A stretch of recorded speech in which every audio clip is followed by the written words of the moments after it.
Jesosy Kristy ianao ilay nafoy ny zanaka ilay tokana mba ho famonjena sy fananganana anay tsiraray avy. Misaotra Tompo, misaotra eram-po, misaotra eran-tsaina, misaotra indrindra Andriamanitra fa matoa zahay tahaka izao dia ianao irery ihany. Misaotra Andriamanitra ny amin'ny zavatra tsy takatry ny saina izay avelanao mitranga. Tianao mihitsy izahay tsy hiankina amin'ny fisainanay fa hiankina aminao Andriamanitra. Misaotra Andriamanitra ny amin'ny zavatra ohatrany hoe tsy ahitana vahaolana fa zany mihitsy Jesosy tsy izahay mahita vahaolana fombiazana fa izahay mahita anao mandrakariva. Dia misaotra Andriamanitra ny amin'ity fotoana ity izay mbola omenao anay tsiraray avy ahafahanay miaraka indray miaino ny teninao, miankohaka eo anatrehanao, mampanaiky bebe kokoa ny any am-ponay sy ny any anatinay tsiraray avy any Andriamanitra ny amin'ny teninao, mampanaiky ny fisainanay izay tady iziriziry indraindray eo anatrehan'ny zava-misy, tady karoka zavatra hafa sy fomba hafa heverinay fa mety kokoa nefa Andriamanitra ianao ny lalana sy fahamarinana ary fiainana. Ary tsy misy makany aminao Andriamanitra ray raha tsy amin'ny alalan'i Jesosy Kristy irery ihany. Dia amin'ity fotoana ity Andriamanitra manaiky izay no amboarina, manaiky izay no ahitsy, manaiky izay ny ho ampianarina, manaiky izay ny ho zarina ihany koa ny sofinay sy ny fonay, ny fijerinay, ny fiteninay, ny famindranay, ny fandrenesanay, tena hoe hifanaraka amin'izay zavatra andrasanao aminay tsiraray avy. Misaotra ny Tompo ny amin'ny tsiraray avy izay afaka miaraka amin'izao fotoana izao. Zava-dehibe aminao izahay rehetra, na inona mety teny renay avany ivelany avy amin'izao tontolo izao, mety manambany, mety maniratsira, mety mametraka anay ho tsinitsinina, dia ianao Jesosy tonga tetỳ tany ho famonjena anay satria nahoana tianao be mihitsy izahay Andriamanitra. Tsy fonao izahay Andriamanitra tsara indrindra. Zahay mety leo ny fitondrantenanay indraindray, zahay mety leo anay fa ianao Jesosy tianay be mihitsy ianao Andriamanitra. Misaotra Tompo ny amin'ny famindramponao, ny amin'ny fahatsaranao, ny amin'ny fitiavanao tsy mety lany ritra eo amin'ny fiainana tsiraray avy. Asaiko ianao amin'izao fotoana izao raha sitrakao asandrato ny fisaorana an'Andriamanitra ny amin'izay rehetra efa nataony, ny amin'izay projet n'Andriamanitra ho anao, ny amin'izay rehetra efa vitany, ny amin'izay kasain'Andriamanitra rehetra ho antsika tsiraray avy. Asandrato ny fisaorana feno ho an'i Jesosy amin'ity fotoana ity. Ilay fiteninao mihitsy no andrasan'Andriamanitra, tsy ilay teniko no tian'Andriamanitra ho averinao fa ilay teninao manokana mihitsy ny tian'Andriamanitra ho re androany. Misaotra Jesosy ny amin'ny zavatra hatrehana, misaotra Jesosy ny amin'ny fiainanay, misaotra Jesosy ny amin'ny tokantrano tsiraray avy, misaotra Jesosy ny amin'ny asa fanompoana izay mety tariny tsiraray avy, misaotra Jesosy ny amin'ny olona manodidina anay fa ireny mihitsy Andriamanitra no tianao hifanerasera aminay mba hivoahany le vo tsara ao anatinay tsiraray avy Andriamanitra. Misaotra Jesosy fa zahanao toetra izahay Andriamanitra, ahafahanao mahita sy ahafahanay mahatsapa hoe tafatoetra marina ve za ty Jesosy, sao dia teny eo ambavako fotsiny le izy fa tsy marina akory ao amin'ny fitondrantenako Andriamanitra. Misaotra Jesosy, misaotra Jesosy fa ianao le fihetseha-poko, misaotra Jesosy fa ianao le mpamihana anahy, misaotra Jesosy ny amin'ny famonjena, ny amin'ny nanekenao hiantona teo ambonin'ny hazo tonga ozina mba tsy hahafahanay ho voaozina Andriamanitra. Misaotra Jesosy ny amin'ny diakapoka ny aretanao mba ho fanasitranana ny tsiraray avy. Misaotra Jesosy ny amin'ny satrotsilo izay nekenao napetraka teo amin'ny lohanao mba tsy hanananay saina voafatopatotra izao tontolo izao intsony Andriamanitra. Misaotra Jesosy fa nanaiky ny tanjaka ianao teo ambony azy fijaliana, ny raisinao ny enatra, ny fahantrana mba hahafahanay tsy mitoetra ny fahantrana intsony Andriamanitra fa manana ny zavatra rehetra izay ao aminao Andriamanitra. Misaotra Jesosy ny amin'ny nanekenao nanakombona ny vavanao, na teo ny latsy, na teo ny fanenjehana, na teo ny kapoka, na teo ny hirifiry, na teo ny fivadia namana, na teo ny zavatra rehetra mety nandratra fo, dia nangina ianao Andriamanitra satria tianao koa zahay angina, tianao koa zahay anaiky ny fitondranao ary anatin'ny zavatra rehetra Andriamanitra dia tianao zay ho feno fiderana foana amin'ny fotoana rehetra. Misaotra Jesosy, misaotra Andriamanitra tsara indrindra. Amen. Ndaontsika tehaka ho an'ny Jesosy irery ihany. Salamo fa 4:90 ny 9 sy ny 7. Salamo fa 4:90 ny 9 sy ny 7. No raha antsika rehetra tsy ankanavaka, raha mahay mamaky teny ianao dia atokany ho an'ny Jesosy ny vavanao amin'izao fotoana izao. Tsy izao ihany nefa fa mandrakizay. Andeha horedontsika mafy zany salamo fa 4:90 ny 9 sy ny 7 zany ho voninahitra ilay nahary antsika amin'ny anaran'i Jesosy. Misaoran'Andriamanitsika ry firenena ary sandrato ny feo fiderana azy izay mampitoetra ny fanahintsika amin'ny fiainana ka tsy mamela ny tongontsika angozoozo.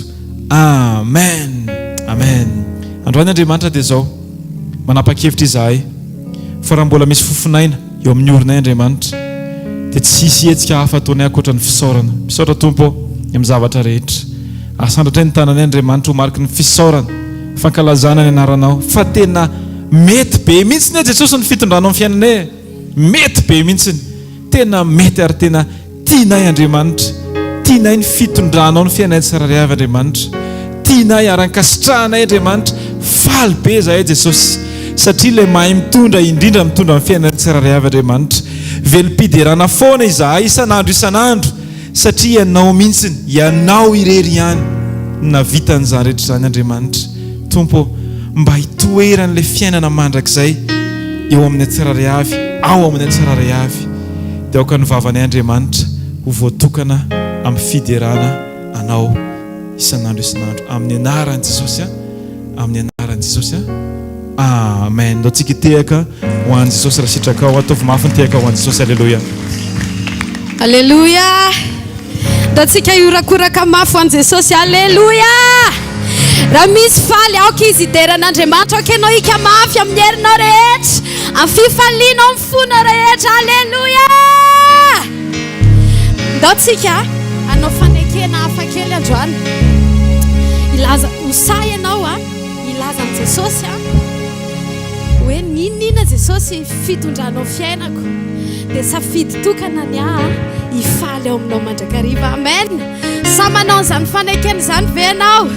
Alleluia. Andao hideran'ny tompontsika hiditra eo kianjany amin'ny fiderana, amin'ny fifaliana, fankasitrantsika tamin'izay nataony rehetra tamin'ity herinandro ity. Alleluia. Ok, anao hitehaka mafy ho an'i Jesosy.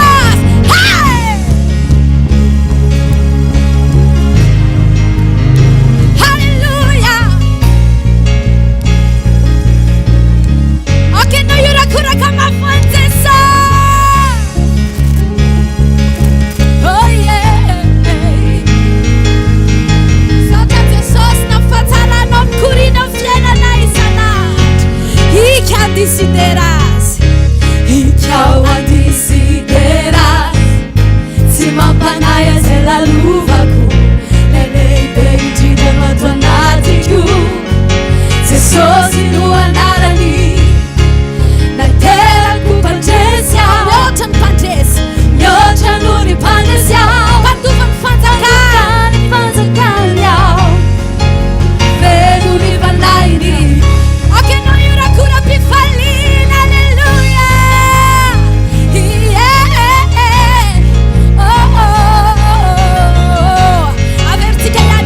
Desideras, e ao a desideras.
Vitanao sady ny fonao ianao trile pary anao fa mifaly amin'ny mandrakariva amen.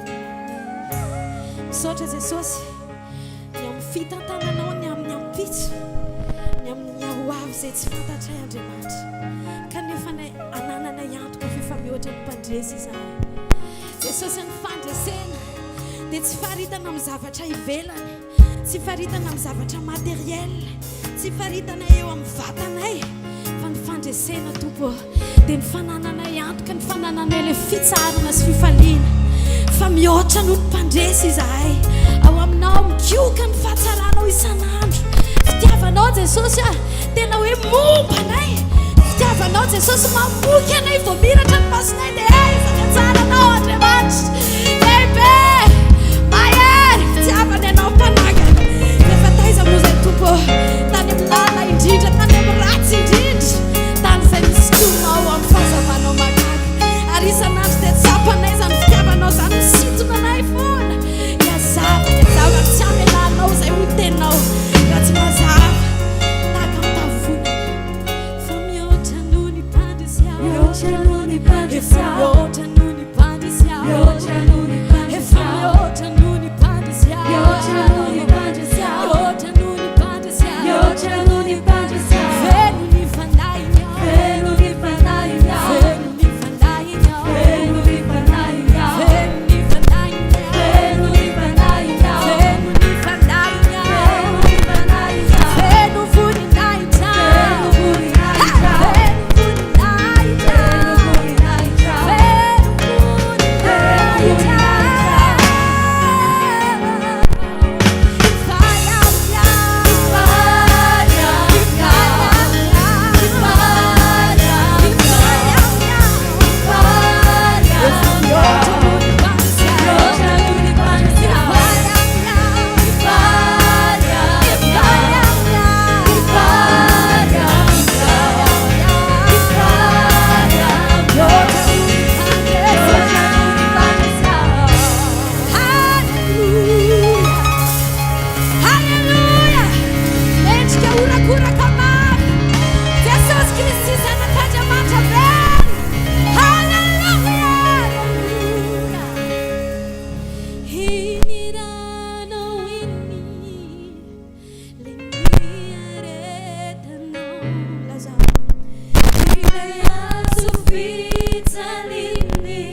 tonga oty ianao tsy nisy endriny intsony ianao tsy nisy nafantarana azy fa tena mipotika tanteraka Jesosy. Halleluja. Manompo ny masoko antendrombohitra avy aiza moa ny famonjena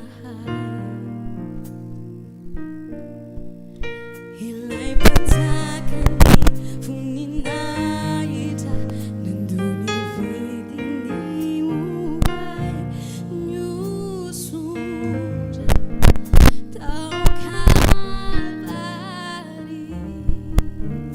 Sainami toitako ianao ho fantsika lany voanao sy voalefona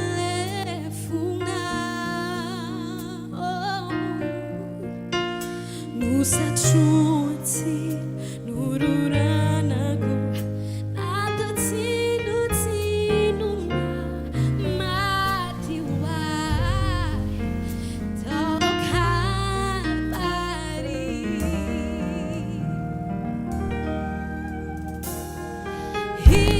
Hiniranao ini lini aretanao ilay azo fitsaliny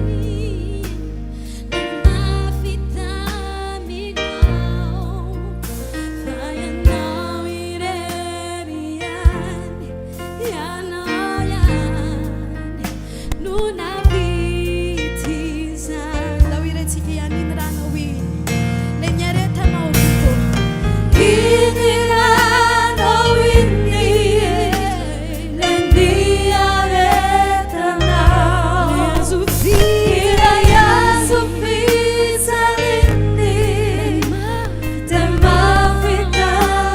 mafitaminao fa ianao irery ihany ianao ihany no navity izany. Amen. Le dia kapokao no fanasitranana lerana latsakao familana eloka ianao lay vato izay no lavin'olona nefa tonga fehizora zanak'omotry n'Andriamanitra. Hiniranao ini le niaretanao ilay azo fitsaliny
rehefa tafasaraka tamin'Andriamanitra ny olombelona tany am-piandohana tamin'ny tantarany Adama sy Eva tao mbola tao misy Edena rehefa tsy nankatoy izy ireo dia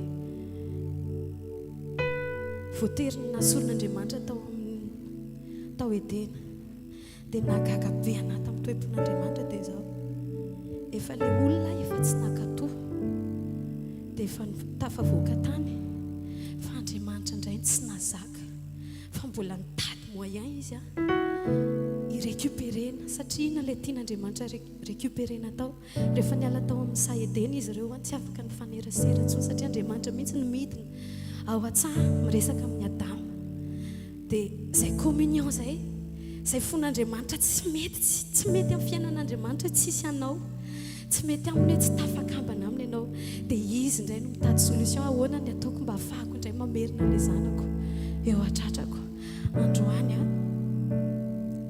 tena hoe atao lehibe ao anatin'ny fonao fa tian'Andriamanitra ianao tsy hoe satria Andriamanitra izy dia tsisy dikany taminy nanomezany ny ainy fa tena mafy taminy ama-Andriamanitra anazy fa tsisy natakalony anao io ianao androany io dia ny fahasoavany sy fanaondram-pony irery amen ary ny tian'Andriamanitra atao androany na tonga nanomezany an Jesosy dia tsy hoe ianao iresadresaka aminy fa ianao ikambana aminy amen miverena fitiavana voalohany miverena ianao androany aza reraka miverina eo tongotry ny tompo aza reraka misaintsaina ny fitiavany en Jesosy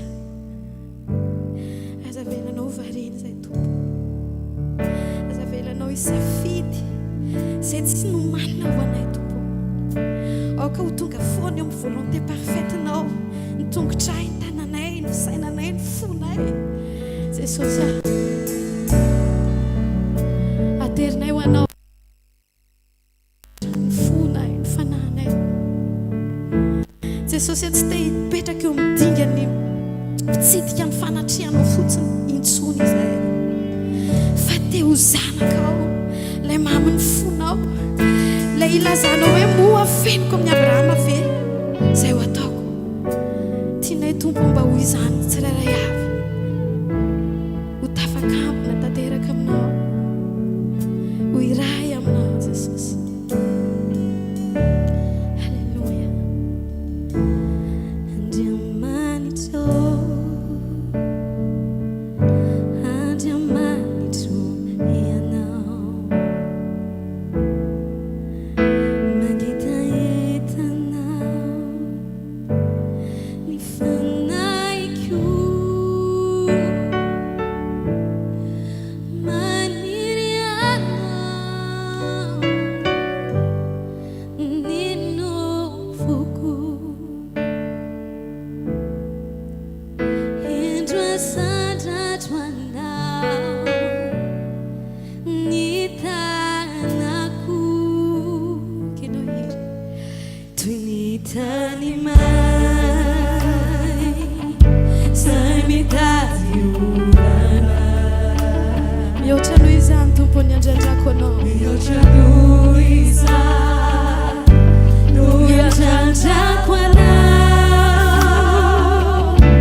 kutunzwanao izandroany utafaka banaminawa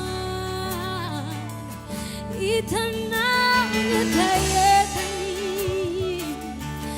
itanao nifitiakani tumpo auka itanao izandroany androany utafaka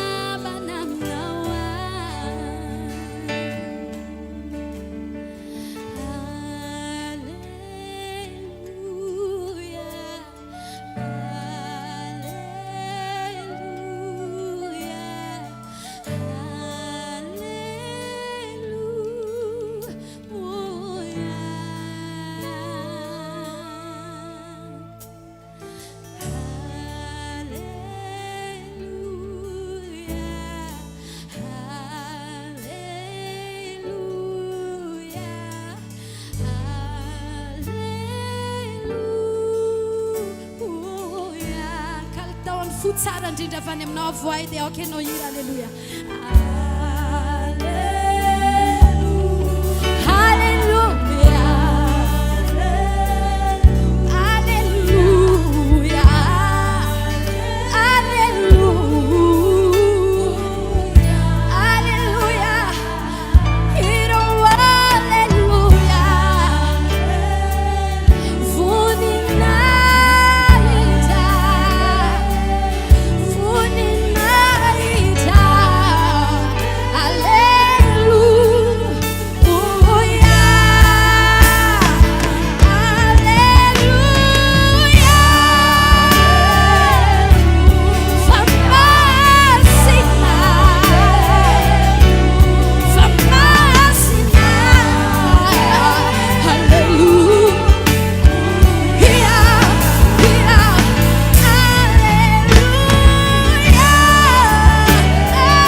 Jesosy ianao le ho avy amin'ny voninahitra sy ny hery ho hitany maso rehetra Jesosy ary tsy maintsy mikoky eo anatrehana zavatra rehetra satria tompy sy Andriamanitra ianao Jesosy mety tsy hitany masonay indraindray mety tsapanay fa ny zavatra fantatray dia Andriamanitra fanahy ianao ary miasa ianao ary efa miasa ianao dia tsy misy masaka irany fahalebiazanao zay amin'ity arivo ity Jesosy fa mpanao fahagagana ianao Andriamanitra tsy toa manjaka mandrakizay tsaoka anao zay tompo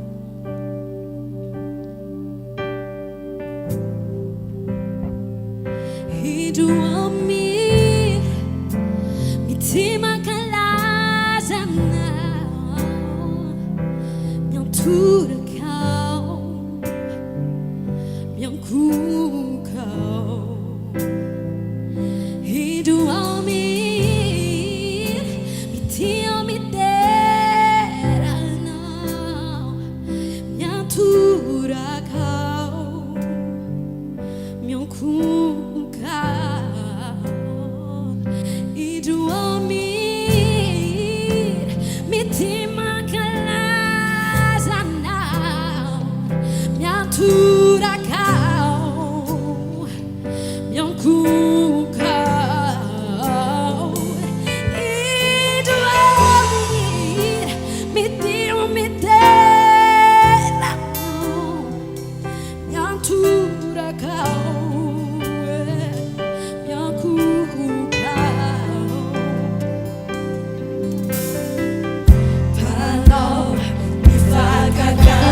non va una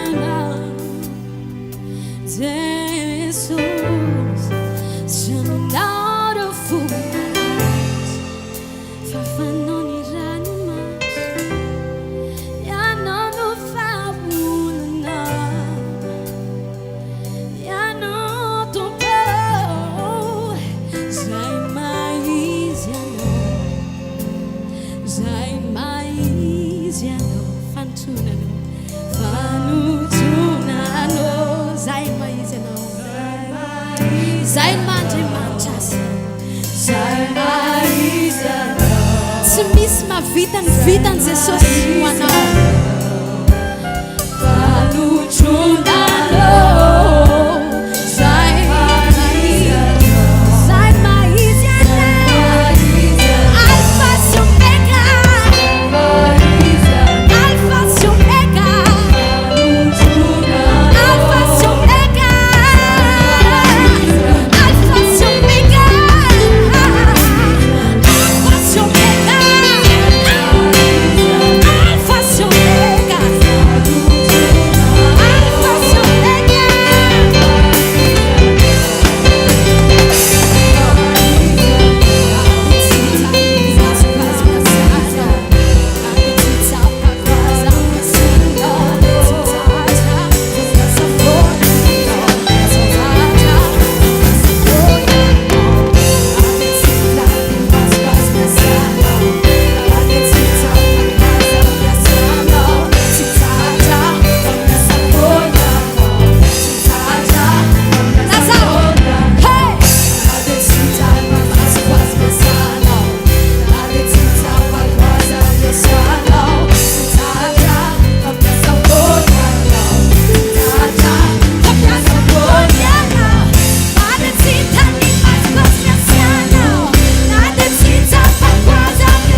Amen.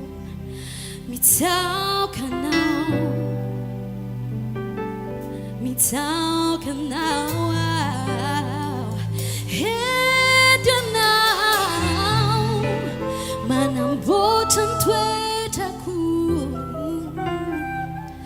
mitaoka anao,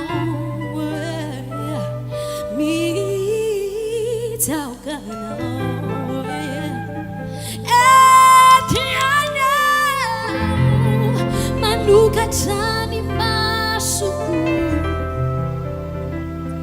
mitaoka anao, mitaoka anao. Hallelujah, hallelujah. Azatsara ny teako fandatsika iorakoraka ho an'i Jesosy a. Atao vavony teako ho an'i Jesosy. Halleluja. Azo toerana tompoko azafady. Halleluja. Tonga fotoana ny fijona vavolombelontsika fanomezantsika voninahitra an'i Jesosy. Ao anatin'izany dia asaintsika pasteur Hery. Dia asaintsika pasteur Hery Tato Serge, taty Domoina ary taty Mihaja Androso ety aloha. Ya, ao anatin'izany moa dia nisy consigne kely hoe ezantsika ho fitinina le izy, inona ny zavatra nisy, inona no nentinao niatrika an'le izy, ny vavaka venao, nanome ny toe-ponon-takian'Andriamanitra venao, sa niditra tao anatin'ny fanekenan'Andriamanitra venao, dia inona ny zavatra nisy tao aorianan'izay. Mankasitraka tompoko. Alleluia. Voninahitra ho an'i Jesosy fatotsan'ny évangélisation raha ly de miracle tany Tsiromandidy tamin'ny heriny misy zavatra nitranga tahaka an'izao atao anatin'ny fotoana tsy haiko telo taona teo angamba izay nandehanako tany Tsiromandidy de mivezivezy isan-kerinandro de ndray andro zay a nisy démoniaka zay zany tena mamono tahaka an'izany de rehefa natao ny délivrance tamin'izy io de tsy nanao nininy zay de afaka izy de zao ny vavany tamin'izay nanao menasy be izy tadidiko ianao izy fa mbola ifakahiditsika sy ianao de tsy ny raraiko zay zay teniny devoliko moa inona ny raraiko an'izany de isaky mandeha isan-kerinandro de misy zavatra mitranga foana de amin'ny fotoana atongavako any Tsiromandidy de tahaka fantatry le devolo mihitsy hoe tonga zany io de isaky ny alina de vao hidaboka tory de misy mpamosavy tonga foana de tsy ny raraiko fa navelako fa tamin'ny andeha am'izay le évangélisation tamin'ny herinandro iny de herinandro meloa zay de efa tonga tany de voatery tsy maintsy niverina niakatra taty Antananarivo zany zay a ny Zomà heriny androany fa nisy zavatra maika tsy maintsy vonjena taty de tonga taty zay Zomà maraina de Zomà hariva de miverina de rehefa eny an-dalana andeha hiverina iny zany zay rehefa mahazo an'le lalana mahitsihitsy eny Analavory iny de nandeha tsara mandeha tsara de nisy camion zay zany de nidepasy an'le camion zay de tsy hoe nandeha mafy be zany fa le camion koa nandeha mora kely de nidepasy tsy moramora de tsy fantatra zay zavatra nitranga fa zay le nidepasy an'le camion iny de nisosa le tomobile nidepasy an'le camion tsy contrôlé tsao zany le direction fa tonga de nisosa fotsiny de nakeo alohan'le camion ohatry zao de avy nakeo alohan'le camion le tomobile de niodina de raha azonareo tsara ohatra ny raha mitodika any zao le tomobile de lasa nitodika anakany tonga de 360 degré zany tonga de niodina le tomobile tsy hita hoe naninona de le camion avy nidepasé anay izy mitodika makany de zay mitodika makany de fampitazana ohatry zao de gaga be le camion fa naninona pokaka ny pneu de tsy taitra aloha zay zany de mivoaka ny jerena tsisy nininona tsisy nininona de le olona teo an'le tanàna zany niazakazaka daholo nijery maty zany satria nidoboka be ho ny fiain'ny zareo azy de mivoaka le olona nijery ny ankizy tao anaty tomobile mivoaka de nikakakaka me be daholo de ozy izy le olona tezitra be efa fatony mbola mikakakaka me ihany de zay moa zany tena nisaotra Jesosy de teo de velomina le tomobile velona de niainga de ozy izy le olona tsisy naninona ve nareo jerena le tomobile tsisy kikana ny kely ary fa tena hoe tena voninahitra ho an' Jesosy a ny amin'ny fiarovany de niainga zay de lasa ndray de depasy fandroany an'le camion ndray zay tena misaotra Jesosy ny amin'ny fiarovany a tsaroko ny hira teo de zao ny voalaza teo ary nataoko tao apoko foana le izy hoe na de tsy hita masoko azy ianao de miasa alleloia voninahitra ho an' Jesosy tsika teka maty ao an' Jesosy iziny vavolombela manaraka tadoser voninahitra ho an'Andriamanitra no ijoroko vavolombelona tamin'ny heritaona ohatr'izao nandalo tsy fahasalamana de tao aorianan'izay a rehefa mandeha mivoyage a de mivoto be foana ny tongotra ty cheville izy roa ary rehefa mivoto izy a 2 andro 3 andro vao miena de ohatr'izay foana isaky mandeha mission any ampiasana de efa napetrako tamin'ny tompo moa zany le croisade tany Tsiromandidy de tena hoe voninahitra ho an' Jesosy a nanao tennis kely a nanao tennis tery ahako a fa tsy mivoto mihitsy ny tongotra na nefa noditra taty Antananarivo ary de ny faharoa hoe rehefa mibata entana manao zavatra de reraka be de ny ambassadeur moa ny ambassadeur lehilahy mibata seza foana mibata seza sabotsy mibata seza lahady a ohatra nanana fifaliana sy fiadanana be a fa natonga taty Antananarivo ary tsy reraka tsy nahatsiaro avizanana mihitsy ho an' Jesosy ny voninahitra alleluia tiafa mafy ao an' Jesosy taty tomoina ihany tompoko voninahitra ho an' Jesosy ny joroako vavolombelona eto.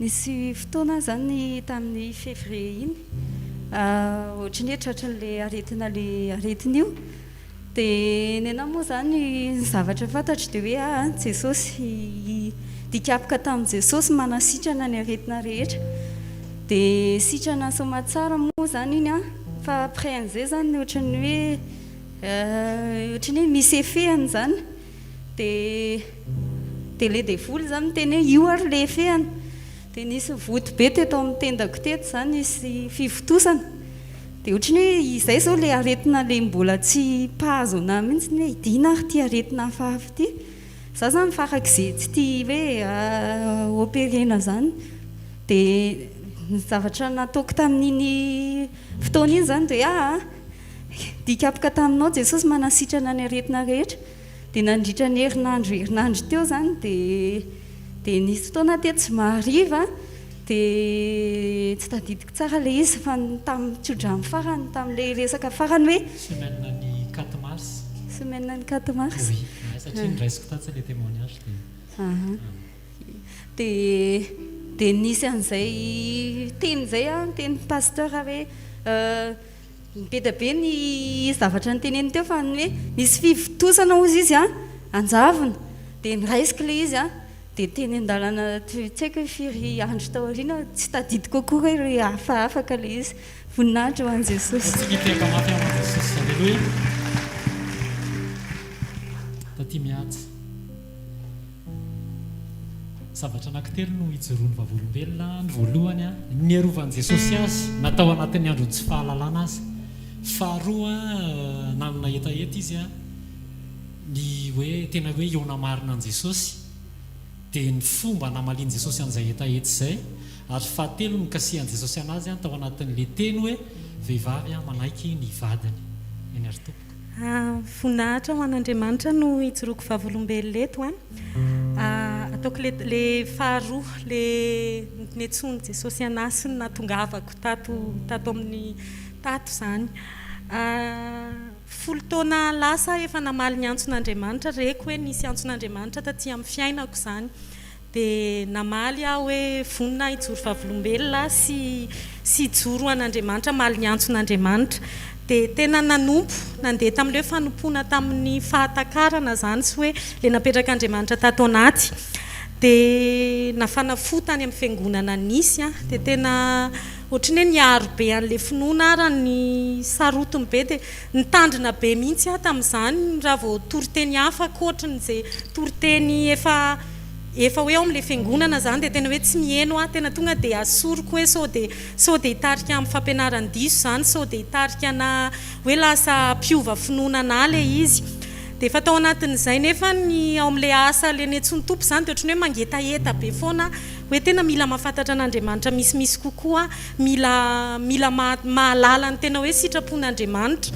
Dia tamin'izay ohatra ny nijery hoe naviguer sur internet zany, dia nahita nisy fandaharana tsy eto moa zareo fa any ivelany any Canada any Québec, dia izay no lasa hitako zany, dia naliana be anahy le fampianarana, dia nieno dia lasa abonné moa dia tena hoe mahazo an'le fampianarana isan'andro, dia avy eo rehefa ohatrany hoe niintéressé dia nisokatra amin'izay zany masoko teo, lasa tsy religion ke le fifandraisana amin'Andriamanitra fa tena hoe relation tao anatin'izay, ohatrany hoe nisokafan'Andriamanitra, dia tsy hoe le fitazomako le anaram-piangonana nisy anany tena important, fa hoe fifandraisako hoe za misokatra amin'ny fifandraisana amin'Andriamanitra. Dia nangetaeta be amin'izay hoe tena te hitombo amin'ny fahalalana anao Andriamanitra, dia lasa tante nanoratra tany amin'le olona le tany ivelany zany, le tany Québec hoe tena mitouché be anahy sy nanokatra amin'ny masom-panahiko be le fampianarana ataonareo. Dia fahaiza satria izy hitako hoe mifandray amina pasteur africaine maromaro zany zareo, dia hoe iza fiangonana miara-miasa aminareo aty Madagasikara. Tamin'izay tena nametraka tamin'Andriamanitra hoe tena zay fiangonana eo Andriamanitra ka hoe afahako mitombo amin'ny fahalalana anao dia hoany tsy nametraka titre sy tsy nametraka ninina tsony zany. Dia teo moa zareo dia hoe zay ozy izy tsy misy miara-miasa aminay any Madagasikara, fa mino fa ny fanamasina zay efa niasa tao anatinao anokatra ny masonao dia anokatra lalanao anao. Dia tena roa taona lasa zany no nangataka an'izay tamin'i Jesosy oty tamin'ny herintaona ny ohatrany hoe tena lalan'Andriamanitra nisy lalana be dia be nitondran'Andriamanitra na fa tena hoe le lalana dia au final hoe tonga tato nandritra an'izay tena naharebe sy hoe voky le zay le araka le fampianaran'ny pasteur le hoe tena le vetikanina tsy le ronono le nahazatra tamin'le mbola zaza tsony ny voarayako fa tena nandray vetikanina be dia eny koa hoe tena nitombo le hafa be zany hoe nandritra nefa nanana 7 taona nanompona fa nono hoe nandray an'le tena le vetiny be dia tena hitako hoe tao anatina fotoana fohy no nitomboko natsapa hoe lasa nitombo le ara-panahy zay le fijoroana dia aveo le izy ohatrany hoe naseho an'ny tompo anahy le izy noho ny aveo fa rehefa tsy dia mpihaino radio moa zany fa tamin'izay sendra nihaino radio dia tao amin'le station anankiray sady namoaka le fampianarana natao le fanarako le andry zareo le any Québec le station no namoaka le fampianarana andraisina tato dia tonga dia fantatra hoe zay zany le sinina tamin'i Jesosy hoe ao le toerana sy hoe tao le valim-bavaka tato le valim-bavaka azoko tamin'i Jesosy zany dia ny fijoroana vavolombelona faharoa nitehirizan'i Jesosy anahy tena hoe mbola kely za zany atao hoe génération le antatiana le tena tia antatiana be dia tia le tena tira fiderana be dia taloha le raha ohatra hoe amin'izao dia hoe manao copie-coller antatiana le manao kopiny dia mifekanjony izy moa mbola somary hoe zokizoko kely zany fa ohatrany hoe mahafinaritra be le mahita anazy dia tena zay hirany zany dia tena zay mivoaka dia haiko dia hoe tiako be dia iraiko amin'ny fo zay nefa tsy nitezaina tsy tao anatina ankonana kristianina zany tena hoe tsy mbola nisy tao amin'ny tompony ray aman-dreny ndretrarehetra ny entourage fa za zany tena hoe nakafy tena juste hoe tia antatiana be fotsiny dia tao anatin'izay nefany 7 taona teo nanomboka 7 taona dia nandalo ao atokantrano nefa dia tena hoe nandalo ady mafy zany nisy olona akaiky olona zany hoe tsy azo fakaelana zany fa olona akaiky anay nanao resaka harcèlement attouchement le attouchement hoe nanao violence sy ohatrany hoe nanao tentative ana viol taminahy zany dia le mikitikitika sy ohatran'ireny dia mbola kely dia efa matahotra be foana tena hoe mitataina be foana isan'andro izy nefa tsy afaka elako fa ao atokantrano dia izy koa nefa efa manambady zany hoe sarotra be anany dia hitaraina zany fa mety hoe animba ny ankohonana sy animba ny tokantranony dia tehiriziko be foana le izy nefa tena hoe miatra manaina satria le izy vao tsy manaiky dia vao vono vao misy hoe arinany akebakeba tany any dia any mody mandeha tongotra ohatran'izany dia tena niady tamin'izay zany nandritra ny mandra-pivokako tao an-trano hoe mandra-panambadiko dia tena hoe calvaire ohatr'izay foana mihitsy no ny ainako dia nandritra n'le fotoana amin'izay fa ny tena isaorako an'Andriamanitra dia niaro izy tsy navoana le olona tena hoe tsy nakasika anahy mihitsiny izy zany fa ny hoe vono sy ny ratra zany aloha dia tena hoe nysubiran'izay dia fa tao anatin'le fotoana amin'izay ngamba ny mois et demi zay nitarika fotoana teto pasteur Njiva dia nataon'le irany elidan le izy raha tsy diso le fiderana no asandratromanao raha eo dia tonga dia niverina be tena nandritra n'le hira iny niverina be tamin'le fahazazako mihitsy dia ohatrany hoe tsaroko be zany le nirako anazy tamin'izany sy le hoe foko tena ny hira dia tamin'izay no mpitsihan'i Jesosy hoe le fonao le ianao mbola tsy nalala fa no ianao le fideranana sandratra ao hatramin'izay iny nanavotako anao hoe nerovako anao na tonga anao hoe tsy tratra ninnininy zany satria le fonao ny hira sy naome voninahitra anany tena tiako izy dia zay no ohatrany hoe nerovan'i Jesosy anahy zany dia tena voakasika be sy hoe tena nisaotra an'Andriamanitra sy hoe naome voninahitra an'Andriamanitra dia fijoroana vavolombelona farany ho an'izay nanatrika nisy fizarana nataon'ny pasteur nisy fotoana tamin'ny sekoly le vehivavy manaiky ny vadiny za zany iny le tena nitolona mbavaka ny tokantranoko zany efa za zany aloha niditra tao atokantrano tena mbola tsy tao amin'i Jesosy efa tao avy nitefena tena hoe nitefeny Jesosy ho anazy fa nefa efa fantatro nefa le antso hoe le antso zany le nikasika an'le zavatra nanjoanahatra zay hoe tena ijoroako sy anapiko an'le olona zay mety hoe nandalo an'izay lalana nylalovako tamin'ny fahazazako dia tsy tao amin'ny Jesosy dia olona tena naratra be hoe olona blessé be satria tena olona voafeh be tao anaty tokantrano na da ohatra voafeh zany satria vao mihetsika dia zay vao vono voana dia ohatrany hoe tena échappatoire zay ngamba le vadiko zany ohatrany hoe tena ty le famonjena ho miala ato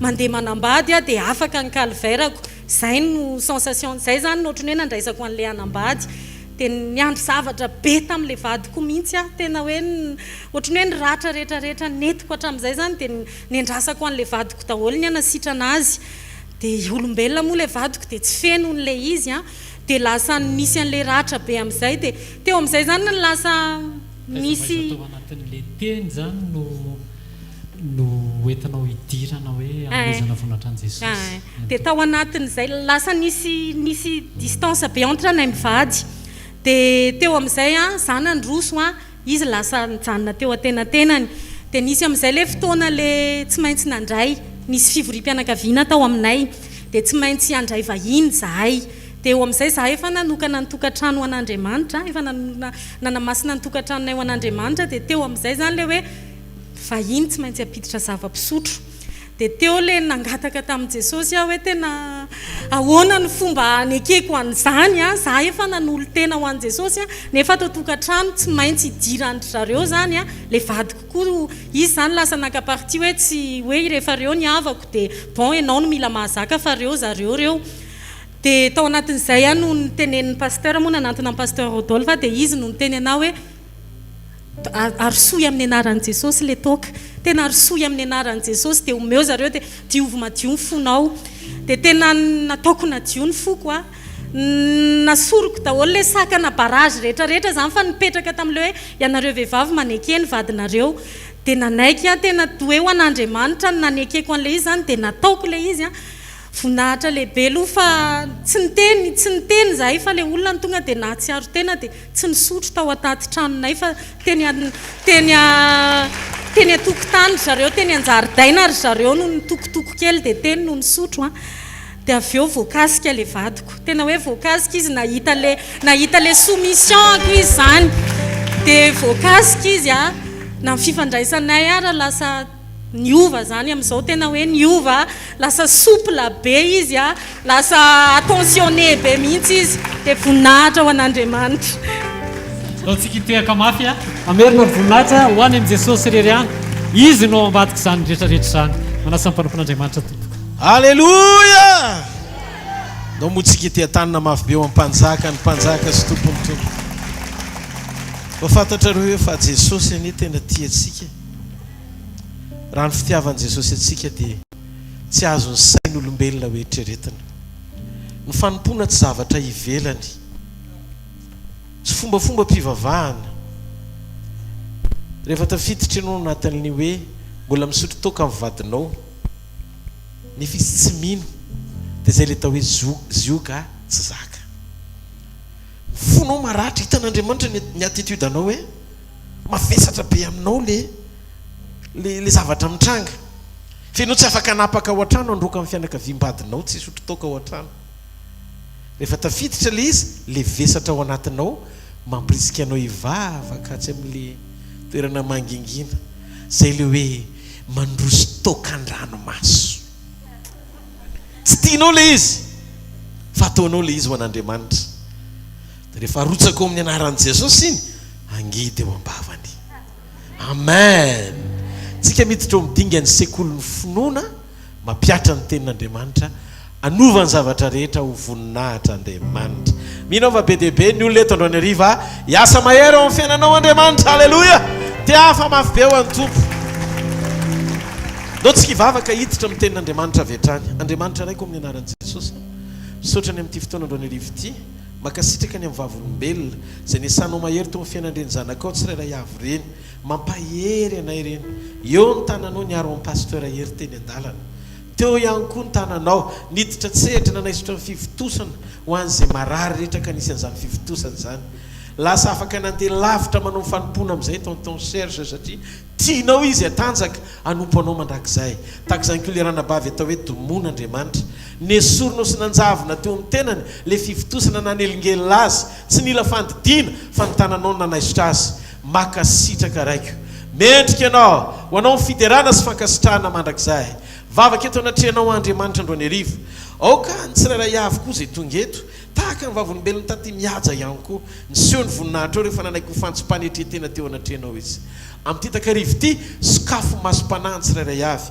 asehoa ny voninahitra ao ka sio zay tsirairay avy ao amin'ny teny aoka zay ompian'ny mpakatoa fa tsy ompian'ny mpanadimo ka mitaka ny tenanay mitenena Jehovah meno mpanomponao amin'ny anaran'i Jesosy amen. Dao tsika ity tanana mafy eo an'Andriamanitra mahazo ny toerana tompo miarabantsika tsirairay avy tonga soa eto amin'ny fanatrehan'Andriamanitra le olona hotronona tsirairay avy zay manatrika eto ny fiadanan'ny tompo amintsika rehetra amen sa tsy amen.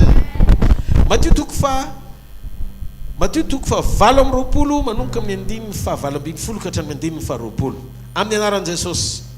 Ary Jesosy nanantona dia niteny taminy ka nanao hoe efa nomena ny fahefana rehetra any an-danitra sy aty an-tany koa mandehananareo dia ataovy mpianatra ny firenena rehetra manaova batisa azy ho amin'ny anaran'ny Ray sy ny zanaka ary ny fanamasina sady mampianatra azy hitandrina izay rehetra nandidiko anareo ary indro aho ombanareo mandrakariva mandra-pahatonga ny fahataperan'izao tontolo zao. Alleluia. Mandrakandreo ny Andriamanitra dia manotrona antsika.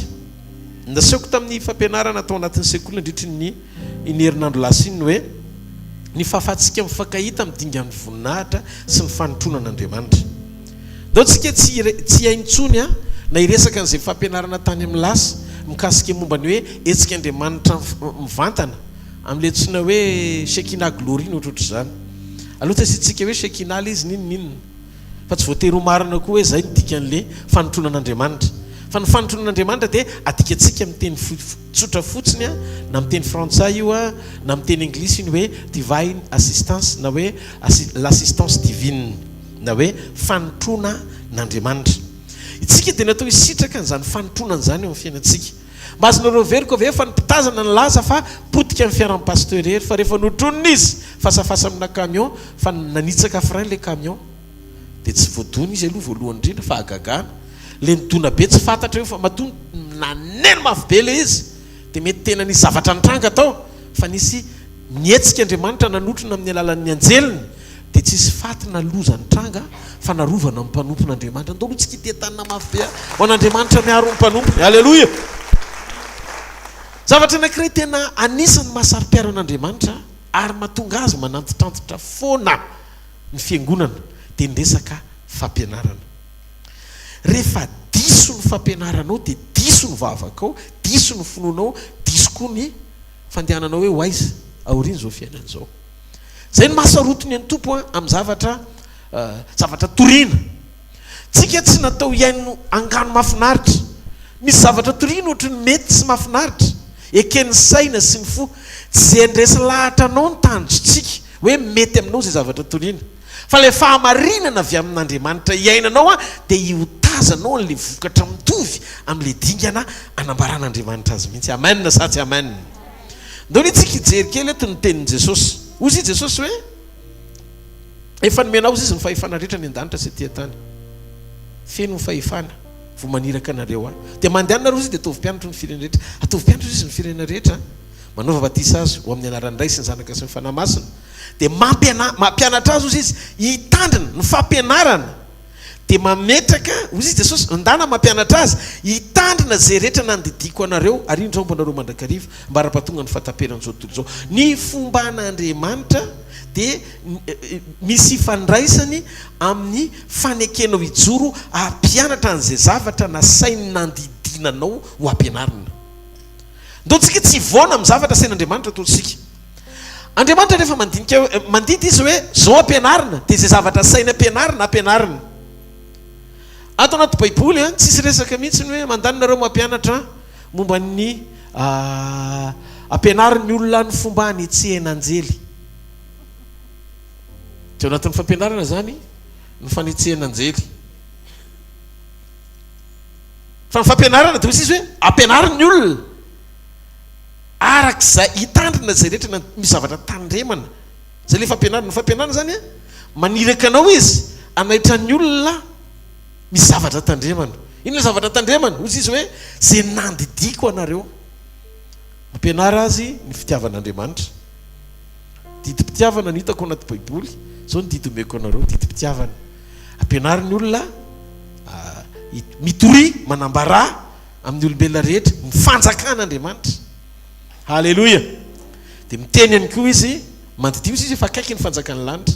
Dia miteny koa izy eo any amin'ny epistily izay nisoratany Paoly ny amin'ny fitoriana mikasika momba ny fahalalana an Jesosy. Zavatra tiako hiditra ao anatin'ny saina sy ny fomam-panahintsika dia zao, Jesosy nilaza fa ny fanan'Andriamanitra, ny présence ny fanan'Andriamanitra, ny fisiany fanan'Andriamanitra ao anatintsika, ny manambara ny fisiany fanatrehan'Andriamanitra sy ny fanjakany eo amin'ny fiainantsika. Raha misy milaza aminareo hoe atsy Kristy dia azavakany fa tsy any izy. Fa Kristy tsy aiza ozy izy fa ao anatinareo. Dia ozy Jesosy hoe ny amantarana fa tonga ny fanjakan'Andriamanitra dia zao rehefa manroka démonie Jesosy. Tamin'ny fotoana androany Jesosy démonie dia ozy izy ny fariseo amin'ny fanahy Belzébuba ny amoan'leo démonie. Dia ozy Jesosy hoe raha mifanahy Belzébuba ny amoako démonie dia amin'ny alalan'ny fanahyn'izy ny amoahany taranakareo azy, zany hoe izy taranaka ho avy androka démonie koa. Fa izy Jesosy niprovo-panehoana fa eo aminareo ny fanjakana dia zao raha mifanan'Andriamanitra no amoahako démonie. Midika zany fa ny fandroana démonie dia amin'ny alalan'ny fanahin'Andriamanitra. Nefa ozy izy rehefa tonga raha mifanahin'Andriamanitra izy no amoahako démonie dia efa eo aminareo sady izy ny fanjakan'Andriamanitra. Midika an'izay ny présence ny fanahy masina ao anatin'ny olona ny maneho ny fahataterahan'ny fisiany fanjakan'Andriamanitra ao anatin'ny olona ihany koa. Toro tsara ny tanantsika fa hiditra lalindalina kokoa amin'izay isika. Asa diny ihany koa fa ny fanjakan'ny lanitra dia manotrina antsika. Ny fanehoana izay endrim-panotrona an'izay dia avy amin'ny alalan'ny hetsiky ny fanjakany eo amin'ny fiainantsika. Tsika tsy mampianatra izay fomba hanetsehana anjely ihany tsy anjara antsika zany hoe irao izy nataovy an'izao izy nataovy an'izao izy, tsy problème antsika zany. Fa miditra ao anatina fanekena anankiray fotsiny ianao dia tanteraka ny fisitrahanao ny fanotronan'Andriamanitra, ny hetsiky ny fanjakan'ny lanitra izay manotrina anao sy manampy anao mivantana. Ny fanjakan'Andriamanitra ao anatinao dia mila mifankahita amin'ny fanjakan'ny lanitra eo aminao. Ataovy amen. Ahoana ny isehon'izay? Ndao tsika hijery karazan'olona vitsivitsy ny isehon'izay famangim-panontronan'izay teo amin'ny fiainany. Resaka tsika mikasika momba ny Maria. Bokin'ny Luka toko voalohany. Ny Luka toko voalohany dia miresaka momba ny Maria amin'ny andininy fahaenina amby roapolo ka hatramin'ny andininy faha raiky amby telopolo amin'ny anaran'i Jesosy. Ary tamin'ny fahinim-bolona dia niran'Andriamanitra ny anjely Gabriel ho any tanàna anankiray any Galilea tao hoe Nazareta, ho any amin'ny virjiny anankiray izay voafofo vadiny lehilahy tao hoe Josefa avy tamin'ny taranak'i Davida, ary ny anaran'ny virjiny dia Maria. Ary no niditra tao aminy ilay anjely dia nanao hoe araba ry lainao soavina, ny tompo momba anao na hoe voatasa amin'ny vehivavy ianao. Ary taitra loatra izy no nyteniny ka nieritreritra izay tokony ho hevitra zany ny fiarabany zany. Hitantsika le teny eto andiny fahatelopolo. Ary olo anjely taminy aza matahotra ry Maria fa efa nahita fitita amin'Andriamanitra ianao, misy fahita-pitingeza be azonao mihoatra noho ny olona rehetra. Ary indro hitejazo ianao ka hiteraka zazalahy ny anarany dia nataonao hoe Jesosy. Tononoko aloha androany fahita fity amin'Andriamanitra tsika menakavy. Ny zavatra tiako tonga ao anatin'ny fotsika ihany koa dia zao, rehefa tonga le anjely zay le hoe nahazo famangina izy, zay famangina tsy normal. Tsy hoe izy rery ny virjiny teo an-tanàna fa inoka be dia be ny virjiny. Fa Maria no vanginy ny anjely niavaka raha samy vehivavy rehetra hitondra amboaka an Jesosy. Fa zao nitondra révélation le anjely. Ny révélation nentin'le anjely dia zao, ianao vehivavy virjiny tsy nahalalalahy fa hitoejaza.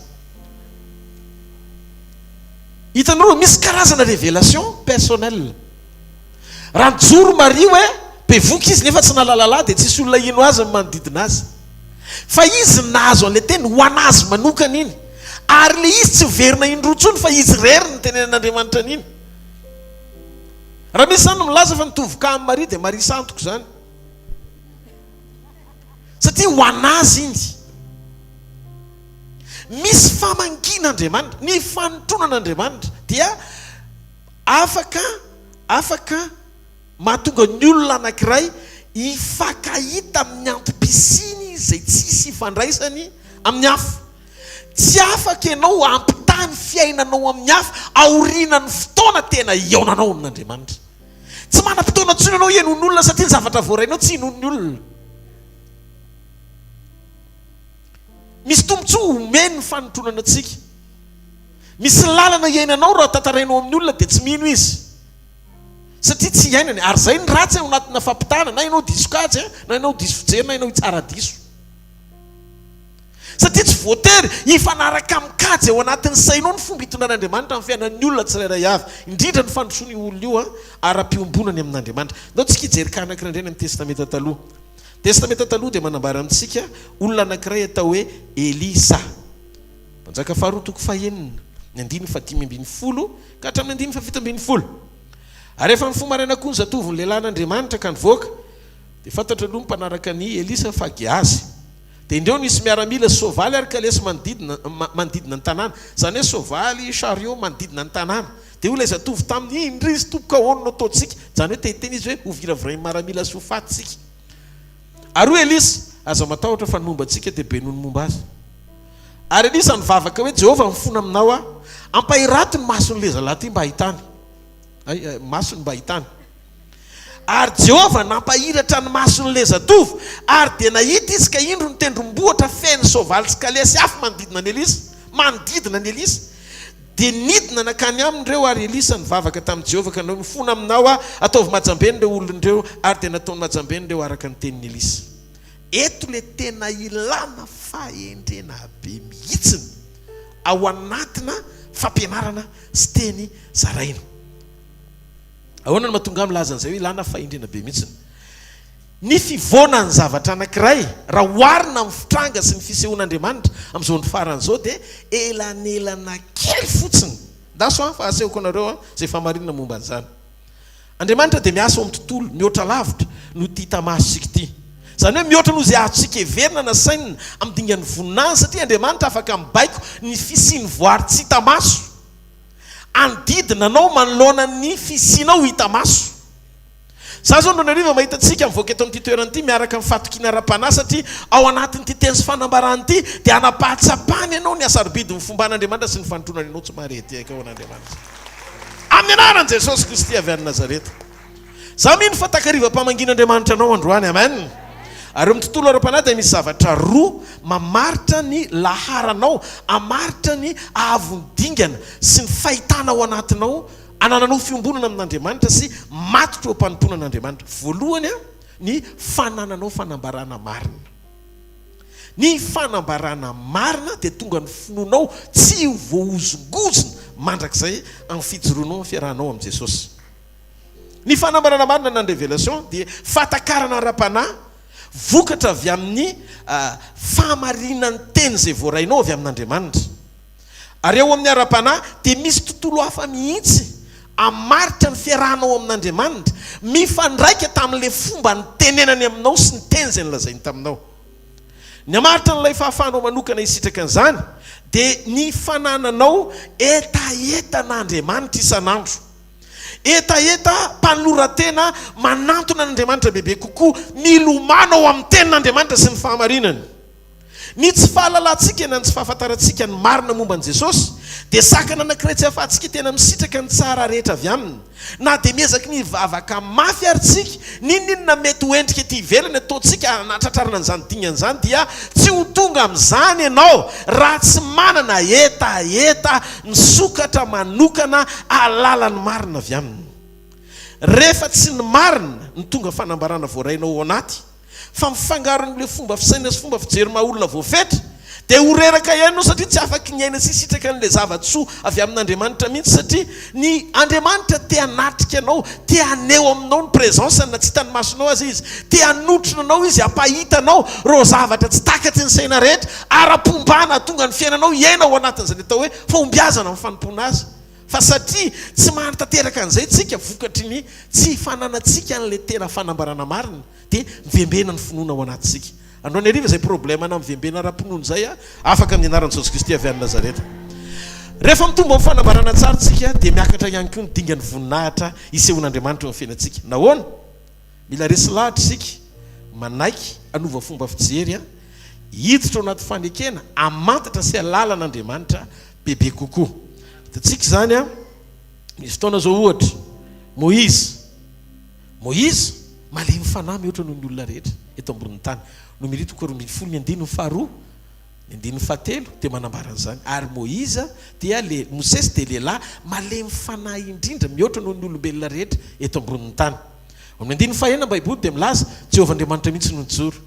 Mosesy ozy izy dia olona matoky amin'ny tranoko. Ary izy ozy izy tsotra mimpaminany ny rehetra ny tenenako aminy. Ny mpaminany hafa rehetra ozy izy dia mifahitanana amin'ny nofy. Ino zany ny nofy sy ny fahitana zany dia natao any mpaminany sarabam-be-bahoaka. Fa Moïse mpaminany miavaka, fa maninona izy miavaka?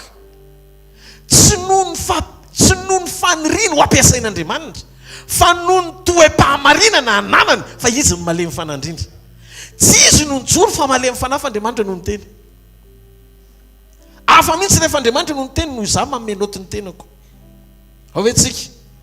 Dia zao lay izy, rehefa mandalo ianao anatin'ny soratra masina, ny fomban'Andriamanitra sy ny fanotronany dia miara-miasa mitoetra foana. Andaony ho azavaiko aminareo dia zavatra rehetra, fa omentsika eto point par point ny zavatra rehetra mba hananantsika antoka amin'izay hoe tsy ho reraka ianao. Rehefa misitraka n'ilay fanotronany ianao dia tsy reraka manamboatra ny toetranao isan'andro, manaiky ho amboary ny fanamasina isan'andro, ary manaiky atsafidy ho ahitsy ny fanamasina ifanaraka amin'ilay zavatra takian'Andriamanitra ampety fanotronana.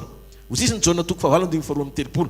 Ary ho fantatrareo ozy izy ny marina, fa ny marina ozy izy no afaka anareo tsy ho andeva. Ny fanafana tsy miankina amin'ny zavatra hainao, tsy ny zavatra hainao no hitondra fanafana ho anao. Be dia be ny manam-pahalalana tenin'Andriamanitra fa vitsy mampiaina satria tsy mahafantatra ny zava-miafina ao ambadiky le tenim-pahamarinana voaraina. Ny fanafana tsy miankina amin'ny zavatra hainao, fa teraka avy amin'ny fahafantaranao no marina.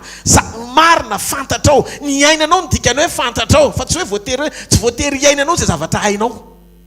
Betsaka ny olona zao raha mijoro eto mahay mitory teny lavitra noho izaho, fa zao fotsiny tomboko, misy tomboko manokana tsy tovizako amin'ny hafa. Zay tsy sisy ifandraisany amin'ny zavatra haiko, fa ny fiainako n'izay zavatra fantatro. Tsy marediaka ao an'Andriamanitra. Hitanareo ilay izy, mety ampimeny olona aloha ianao voalohany, mezan'ny olona, fa tsy maninona zany. Fa menao androany, ianao tsy mahazo mihaza rapitso. Halleluja. Satria zao ilay izy, misy ifandraisany amin'ny fanambarana marina voarainao, ny ahatonga ny famangin'Andriamanitra azo aina miaraka aminao. Satria nahoana? Ny fanambaranao dia mahatratra an'izay zavatra tian'Andriamanitra ho zaraina. Voalohany indrindra, ny zavatra zarainao dia misy fiantraikany ampitodika ny ara-panan'olona tsy hita fa tsy Andriamanitra. Niraka ny rahananay, zay no mahatonga an'Andriamanitra. Rehefa naniraka Jesosy tsy mpaminany no ny rahany. Andriamanitra tsy naniraka mpaminany, Andriamanitra tsy naniraka evangelista, Andriamanitra tsy naniraka mpitandra, Andriamanitra tsy naniraka fa apôstôly ny rahany, apôstôlos. Dikan'izay ambassadeur iraka mahasolo azy anambara amin'ny fahamarinana ry ampifakahita amin'ny fanjakany amin'ny fanjakan'ny tany. Halleluja. Noho izany mifampianarana rehetra ampisongadina olona manokana anakona ny fahalehibiazan'Andriamanitra tsy avy aminy zany. Halleluja.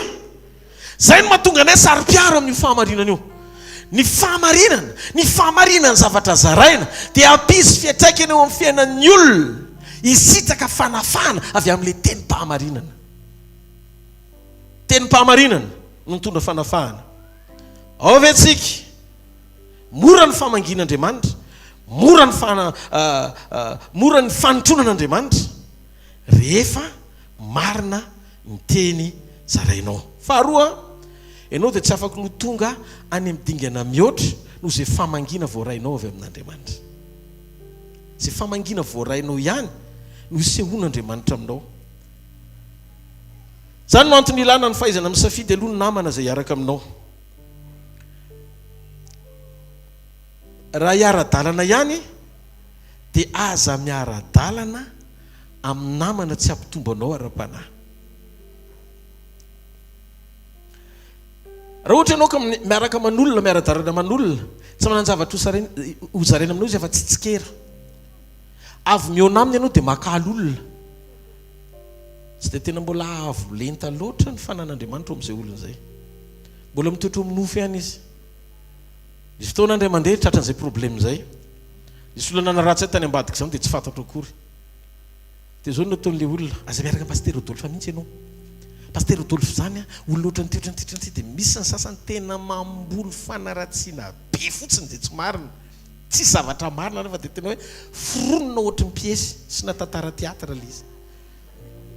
Dia avy eny dia miteny ilay olona. Dia zaho izy tena miala tsiny fa tapitra hatreo ny fiarahantsika Pasteur fa dia tsy ara-dalana amin'ny hvkl ntsony fa ametraka dia mission. Fa ankamosena nanao contrat niditra tato. Sady mitsikitsiky mijery azy. Andriamanitra ny mitondra ny seha tato. Ary raha narak'olona ny seha dia mahazo ny mission. Fa raha naraka an'Andriamanitra sy tohizo ny fiarahana amin'ny Jesosy. Jesosy tsy Pasteur Rodolphe. Fa inona ilay antony? Manomboka miteny amin'izay. Mba tiako ho fantatra sy zany olona izany. Izy niteny aza tenitenenina. Ko manitsy samy seho ohatra ka tena olo marina. Zay aloha fantany napetrako. Faharoany dia zay metsy anazy. Siany ona tamin'ilay olona adiny firy reo ny resaka. Adiny 4. Ary tsika seny araka finy efa 2 taona zay. Zao ary tao anatin'ny adiny 4 veseo dia nandray fanana ka alanako. Nefa 2 taona se mbola tsy nisy fotoana ny ala teo amiko nakalanizanizy. Dia fiteo izay lalana fotsiny le adiny 4 nanovany fiovampo rese zao. Fandresen-dahatra lalina. Safidy fotsiny lalana point. Tsy niezaka nanamary tena tsy ny tena hoe marina izy na diso le izy. Nafantatra zao hoe diso le izy. Compte rendu ako rehefa tapitra ny fiainako eto ambony tany eo amin'ilay anankiray izay ary zay mahalala ny marina ny ato anatiko sy ny fiainako iray manontolo. Alleluia. Alleluia. Zay ny hiraka nampanaovan'Andriamanitra antsika. Hoy izy Paoly, mihavana amin'Andriamanitra ny ianareo. Amin'ny fomba ahoana moa ny toriko fampihavanana olona amin'Andriamanitra nefa raha sanatria zara tsy mihavana amin'ny akory. Ao ve tsika zavatra anankiray tena takian'Andriamanitra amintsika dia mila tsika misafidy tsara zay hiara-dalana amintsika. Fantatrao ve fa misy olona anankiray niova tanteraka ny fiainany. Taoriana ny onany tamin'ny olona anankiray. Ohatra ny feonan'ny Saoly tamin'ny Samuel. Saoly verbrika fa indray mandeha fotsiny izy niona tamin'ny Samuel. Ny aleny olona verbrika fa ndray toriny mpanjaka voaositra. Alleluia.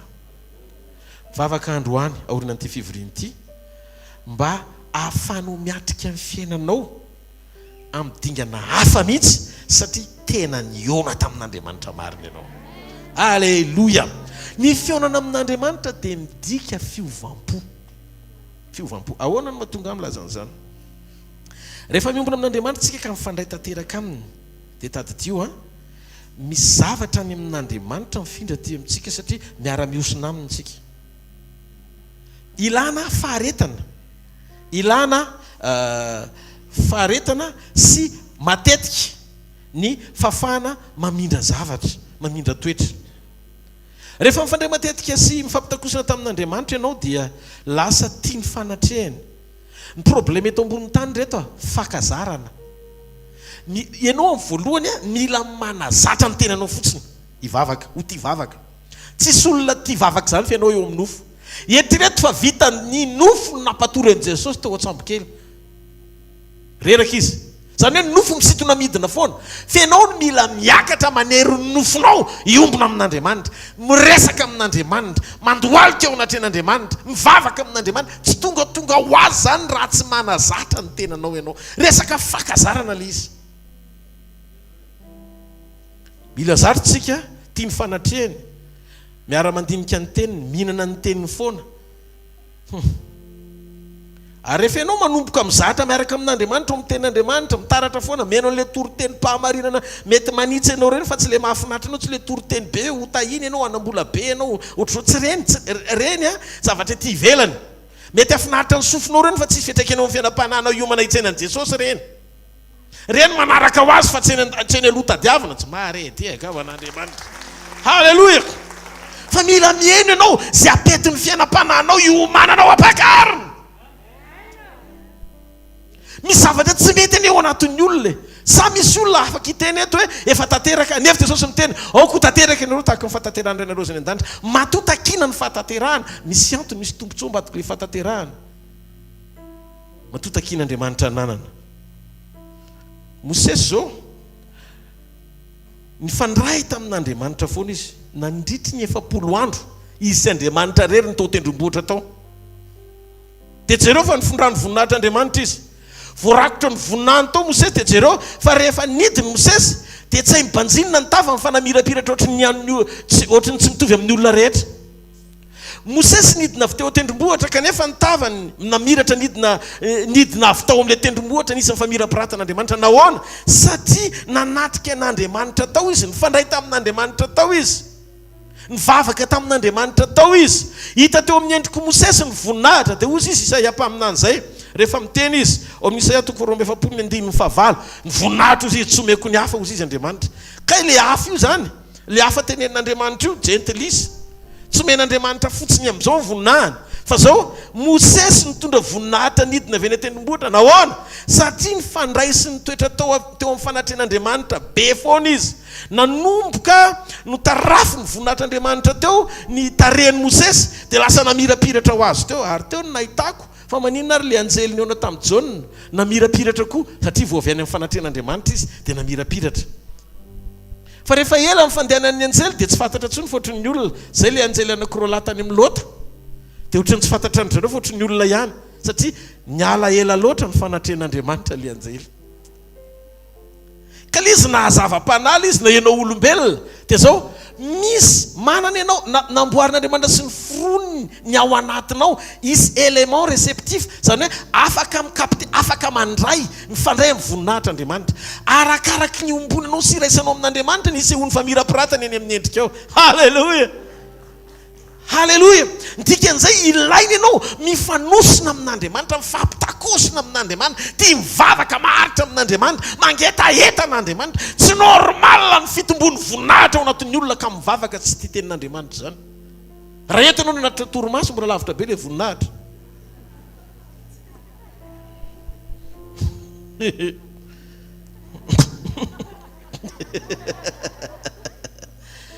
Halleloja. Zao ny zavatra nitranga ozy izy Mosesy rehefa ianao miombona amin'ny olona anankiray ka raitrano aminy eo foana raitrano nareo efitra ray vitanao amin'izay manao ny akanjony mifona raha miteny an'ity mindrana ny caleçon ianao aza ve tiako tenenina le alala ny intimité. Moïse nanana tombo mihoatra noho ny olona rehetra satria tao foana izy dia izy tamin'Andriamanitra za tsy nasainao mitondra akanjo ny akatra ty masisisy ao zany fa tsy emika 70 andro tsy misolo akanjo zany aloha ny akanjonao no menahako dia izy Andriamanitra hoe alay fa ndako efa voninahitra avy any izy dia ohatry ny Damaseva mbola tsy nanota feny voninahitra na nitanjaka ara tsy nalala henatra tsy marety mba fantatro hoe fa famirapiratry ny tavany Mosesy tsy nalaitra ny olona mibanjinina fa ny saromana salobona ozy izy ny salobona izy dikan'izay nasiana lay amin'ny teny Hebreo lasa efitra masina indrindra ny tavany ohatran'ilay endriky ny fiara amin'ny fanekena nampitena tao amin'ny efitra masina indrindra tsy maintsy rakofana nasiana lamba ampisaraka ny efitra masina indrindra amin'ny efitra masina lasa mamiratra ny tavany satria nahoana teo amin'Andriamanitra foana izy ny voninahitra tsy zavatra tenenina fotsiny mitombo voninahitra amin'ny ahoana mandana miforotra eo tongotr'Andriamanitra mazoto miaino an'Andriamanitra isan'andro miresa foana ny vavaka ane tsy hoe fotoana fa fiainana zay mahatonga amin'ny fiainantsika tsy mety satria mbola mety amintsika na tsy mivavaka nefa Jesosy miteny tsy mety raha tsy mivavaka mandrakariva ka tsy reraka zany hoe rehefa feno vavaka ianao miombona amin'Andriamanitra dia tsy mety reraka ianao ny dikany tsy marety aka ao an'Andriamanitra halleloia nitoetra atao amin'Andriamanitra foana izy nandritry ny 7 andro Mosesy tsy tadidiny fa tokony andro izy tokony misy olo akanjo dia lasa tafandray ny akanjon'Andriamanitra izy nientin'ny nidina toy izy ny olona taty ambany rehetrarehetra zay niandry azy tsy nisy nabanjina ny tarehany satria nitafian'Andriamanitra azy ny fitafiny nitafy voninahitra izy Jehova ny mpanjaka hozy izy Davida mitafy voninahitra izy halleloia ny fa mirapiratany fiandrianan'Andriamanitra eo miseza fiandrianana fa tsy misy mitsy nitaka azy amin'izay Andriamanitra halleloia masina Jehova tompony maro eniky ny voninahiny tany rehetra ndaontsika tia tanina mafy be ho an' Jesosy halleloia tsy maintsy nasiana salobona ny tavany no fa mirapiratana Exode 34 ny 9:7 ka hatramin'ny 9:5 Exodus 3:3 ny 9:7 ka hatramin'ny 9:5 anetrany vakiny njala lasa tahaka ny efitra masina indrindra ny tavany niseho teo amin'ny olona ny voninahitra Andriamanitra satria eo amin'ny efitra masina indrindra misy voaly sy salobona mba tsy hafan'ny any amin'ny efitra masina akao amin'ny efitra masina indrindra lasa tsy haimbanjinina ny tavan'i Mosesy satria nanatrika n'Andriamanitra izy dia ozy izy Paoly Korintianina 2:7 ny 9:7 ka hatramin'ny 9:10 Korintianina 2:7 ny 9:7 ka hatramin'ny 9:10 amin'ny anaran'i Jesosy fa raha ny fanompona mitondra fahafatesana azy dia ilay voasoratra teo amin'ny vato nisy voninahitra ka ny zanak'Israely tsy nabanjina ny tavan'i Mosesy noho ny voninahiny tavany izay mialevina tsy maika isy voninahitra va ny fanompona momban'ny fanahy fa raha misy voninahitra ny fanompona mitondra fahanamelohana maika hanamboninahitra ny fanompona mitondra ny fahamarinana ary izay misy voninahitra azy dia tsy manana voninahitra kosa amin'izao noho ny voninahitra izay manatombo raha voninahitra mandalo nanarona ny Mosesy ny tavany voninahitra mandrakizay ny voninahitra mitoetra ao anatintsika noho ny amin'i Jesosy Kristy tompo sy ny famonjeny ty hafa mafy be ho an'Andriamanitra io voninahitra io nandalo fotsiny teo amin'ny tavan'i Mosesy fa tsy hoe namirapiratra foana ny tavany hatrany amin'ny ranomasina mena halleloia ka ny voninahitran'Andriamanitra dia fanotronana manova zavatra ho azy rehefa mitoerana anankiray ny voninahiny ka misy zavatra mampahazo aina n'Andriamanitra eo dia miseho manifeste foan'Andriamanitra mahita manomboka androany fa naiza lianao dia ho fantsony hitondra ny voninahitran'Andriamanitra foana ianao ary amin'izany dia atsapy ianao ny tontolo-piovana feno fahatsarana amin'ny zavatra mitranga ho azy misy manodidina anao ny voninahitran'Andriamanitra rehefa eo ka manotrona anao Andriamanitra dia mipirina daholo ny finoanao sy ny zavatra rehetra momba anao fa misy zavatra mitranga ho azy tsy takatry ny saina izany eo amin'ilay tontolo-pahatsarana misy ny voninahitran'Andriamanitra ny antony tsy miditry rery eo amina efitrano anankiray ianao fa mitondra voninahitra tsy maharety akao an'Andriamanitra ny maheo anao fotsiny dia misy zavatra miova zao zany Andriamanitra manomboka androany tsy te hampiasa ny tananao ary te hiteny koa aza misy fotoana izy tsy te handresy zavatra teneninao tsy resaka olo finoana mahazatra fa te hampiasa izy ny présence anao ianao eo fotsiny dia misy zavatra miara-miasa mahasotsy takatry ny saina zany andao antsika etrehitra Om Samuel voalohany toko 5:1 ka hatramin'ny 2:12 vakina ny trano avy any ny Filistina nangalatra ny fiaran'ny fanekeny Jehova dia nentiny tany aminazy rehefa tonga tany amin'ilay izy dia nampidiriny tao amin'ilay efitra misy ny Dagona le sampony zareo dia nataony teo akaiky teo eto Dagona dia eto ny fiaran'ny fanekena dia Dagona najoro koa le sary le sampy be gagara zareo fa rehefa mifoha maraina nikohako Dagona dia niziriziry zareo mety nitazomina tamin'ny tady mafy satria mianjera ho azy tonga indray ny apitson'iny nianjery Dagona fa tapaka ny lohany sy ny tanany nefa tsisy olona niditra tao amin'ilay efitra dia gagara zareo dia farany zareo tonga saina aloha esorontsika ato fa tsy zaka ny Dagona ny fisiny'ity fiara ity dia ny zavatra mavohany zareo maninona tsy tonga dia any amin'ilay mahery ny mitodiana fa le mahery indray ny navotsitra fa aloha ny tazominy Dagona misy favoazana asa nazy nareo le zavatra mitranga koa fa tery zareo miteny ary tsy zakatsika sy dakory maloha tsy mety amintsika. Ka io problème ny olona. Rehefa ny olona ny zatra mandeha amin'izay mety aminy izay tsy mety aminy, angidy sofiny izy rehefa tsy mety aminy zavatra torinao. Tsisy olona faly eo anaty fanitsiny zany. Fa Jesosy ny teny mampianara azy mba hitandrina. Misy zavatra tandremana zany eo anaty fampianarana. Somary tiaka ho an'Andriamanitra. Jesosy ny teny an'izany fa tsy Paoly a. Tsoroty. Jesosy. Misy olona eto androany hariva hitanao manokan'Andriamanitra. Ahoana ary misehon'izany pastora. Jesosy ny teny ho avy ny fotoana ary indreo efa tanteraka izany ankehitriny. Ny atsapan'ny olona rehefa manaiky ny fonao. Halleluja. Rehefa mpanekenao ny révélation sy ny fanambarana marina ny ao anatinao dia zao atsapan'ny olona hoe mpitondra fanatrehana mandehandeha ianao. Satria hotronony. Amen. Ataovy amen tsara moa an'Andriamanitra. Fantatrareo ve? Raha miresaka tsika mikasika momba ny fanotronan'Andriamanitra dia misy fotoan'Andriamanitra izy tena ny tonga mamangy anao. Misy fotoan'Andriamanitra anjely no irahany mamangy anao. Fa tia misy remarque kely tena somary nahavariana. I Abrahama tena Andriamanitra namangy azy teo ambanin'ny hazo terabinta. Andriamanitra namangy an'i Abrahama. Dia ho afenoko an'i Abrahama ve ozy izy Andriamanitra Jehovah ny zavatra ho atoko amin'ny Sodoma sy Gomora. Ohatrany hoe satria sakaizan'i Abrahama. Andriamanitra zany rehefa namany ianao, rehefa akamany dia tsy ariany zany. Na ny zavatra ataony azy ampahafantariny ianao satria nahoana efa tena hoe mpisakaiza famille ao anaty famille anankiray. Anao fanekem-piankonana amin'ny Abrahama izy. Fa zao no nahavariana. Ny qualité de miracle tamin'Andriamanitra namangy an'i Abrahama mbola tsotsotra no nanondran'Andriamanitra anjely. Eno teneno akaiky eno tsara. Avereny fanondroany eno tsara hoe. Andriamanitra tsy dia tena teaneo ny tenany loatra amin'ny zavatra hainy.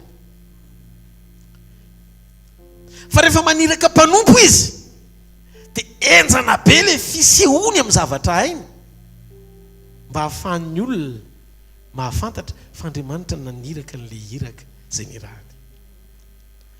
Ny fahagagana tamin'ny fotoana nahatongavan'Andriamanitra tao amin'ny Abrahama dia zao eno hoe teraka Isaka. Sara antitra fa teraka Isaka fa mbola nilan'ny Abrahama ihany Sara vao tonga Isaka. Fa rehefa Gabriel no nranaka any amin'ny Maria, vehivavy tsy nahalalala fa virgine tonga bevoka. Raha ny qualité de miracle zany no anehoana hoe lehibe iza sy ny sisa. Andriamanitra no ambony sy goavana indrindra fa Andriamanitra naniraka ny Gabriel ho any amin'ny Maria. Ny dikan'izay le tena grand tsy eo amin'ny devant scène. Zay no mahatonga n'Andriamanitra mampianatra antsika tsy eo anaty fisehoana ny sehoany fahalebiazana fa ao anaty fiatrena.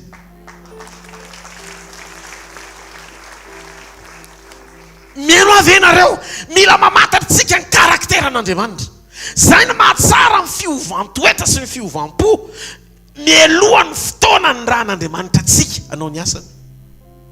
Andeha atoato mantsy hoe be dia be ny zavatra mbola ilan'Andriamanitra antsika isany rany antsika. Zany mila miomana antsika. Ahoana moa fa inona reo anjely reo pastera? Tsika tsy hanao étude an'anjely. Tsy tenitsika hoe izy adolo ny anarany tsy problème antsika zany. Problème an'izay maniraka azy zany fa tsy atsika.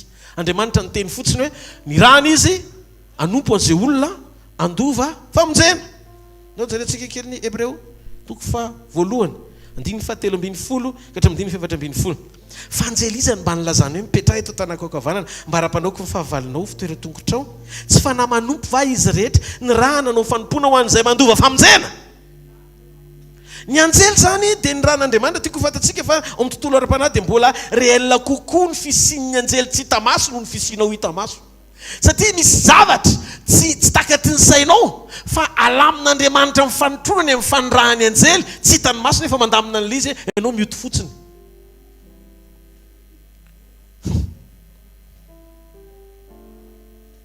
Tsy virgine eny tsy nisy tao Jerusalema tao amin'ny tany nisy any Maria. Tsy virgine tsy nisy tao. Fa maninona izy no mivangina?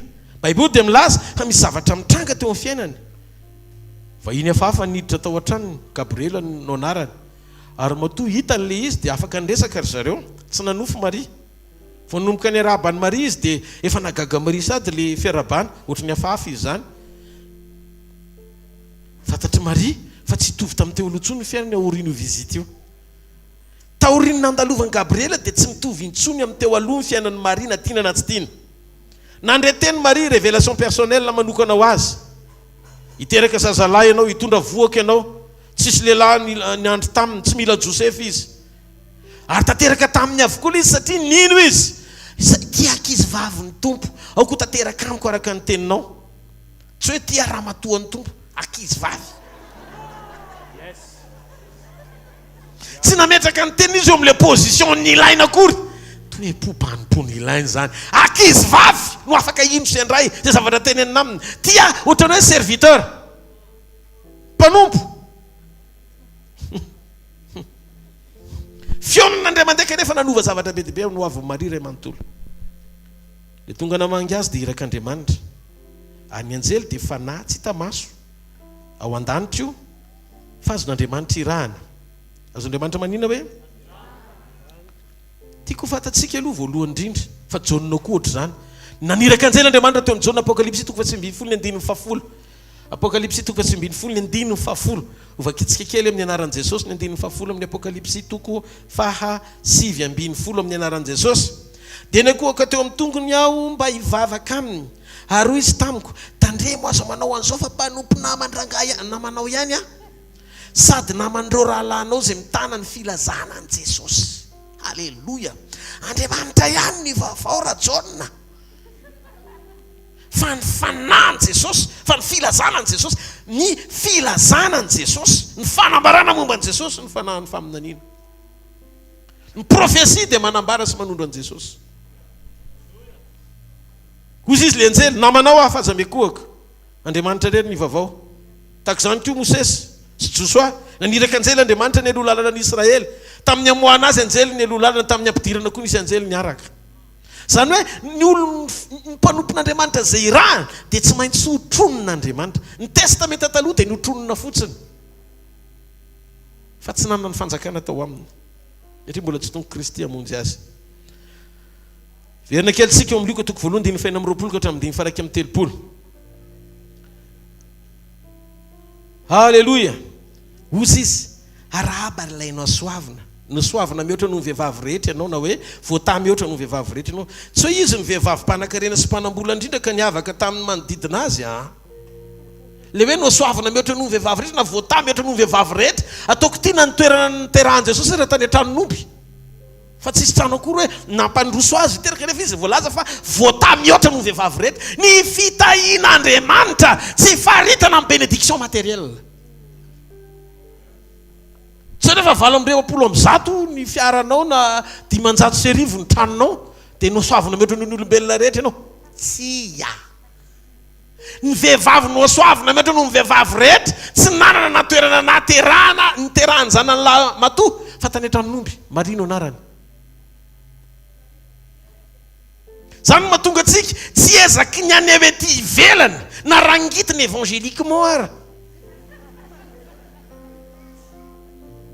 ny valeranao tsy miankina amin'ny zavatra nananao fa ny impact amin'ny fisinao amin'ny fiainan'ny hafa tsy maretiaka ao an'Andriamanitra ny fiatsaka ny fisinao amin'ny génération manaiky venao ho fantsony eo am-pelantanan'Andriamanitra ho fantsony hitondra famonjena ho an'ny hafa Maria nitondra an' Jesosy tonga Jesosy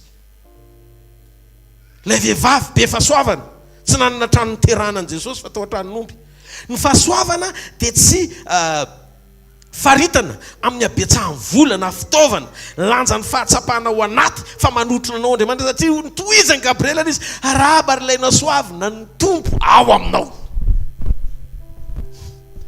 ny fitsaharanao avy amin'ny fanambarana marina vokatry ny fahalalanao an' Jesosy ao anaty sy ny asaribidi ny fisiny ao anatinao no atao hoe fahasoavana amen amen satsy amen amen ho asatsy amen halleluia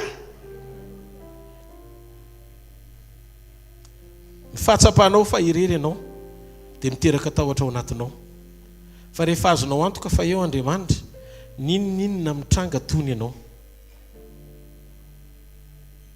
manontany ianao ata izy ianao no nahita mpanjaka anankiray navelany fotsiny zana nyrendreny eny tsy misy garda totsika fotsiny hoe mpitondra fanjakana tsy afaka andeha analakely mihitsy ny zanaky mpitondra fa tsy maintsy misy piaro izy vao mivoaka ny trano lehibe lavitra mety noho izany Andriamanitra fa eto le fanamarihana tiako apetraka zany mahatonga ny baiboly milaza fa ny anjelin'i Jehovah dia mitoby manodidina an'izay matahotra azy eto amin'izay ny Salamo 34:7 ny baiboly dia milaza ny anjelin'i Jehovah dia mitoby manodidina an'izay matahotra azy ny anjelin'i Jehovah tsy mitoby manodidina anao noho ny titra fa noho ny toe-panahy feno fahatahorana an'Andriamanitra ary tiako fatatsika tsara ty eno tsara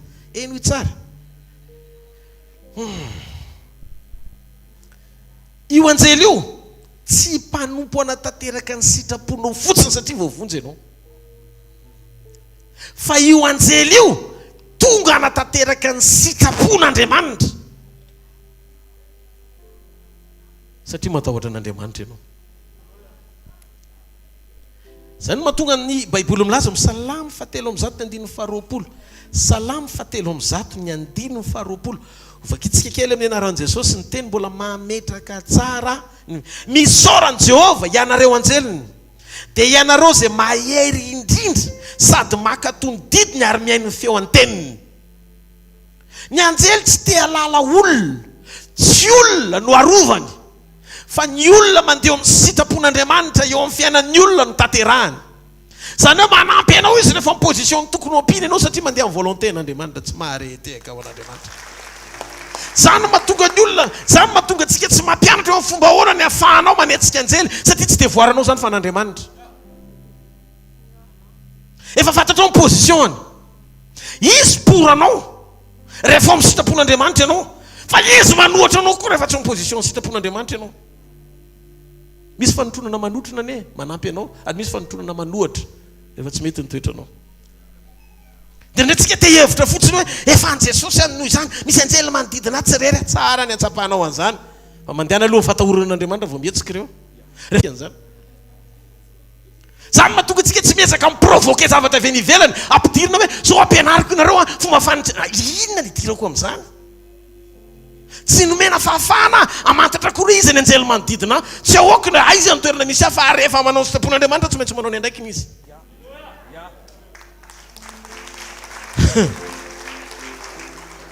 Alléluia misy tovolahy zay témoignage tena nafinaritra anahy le reny miantso foana pastera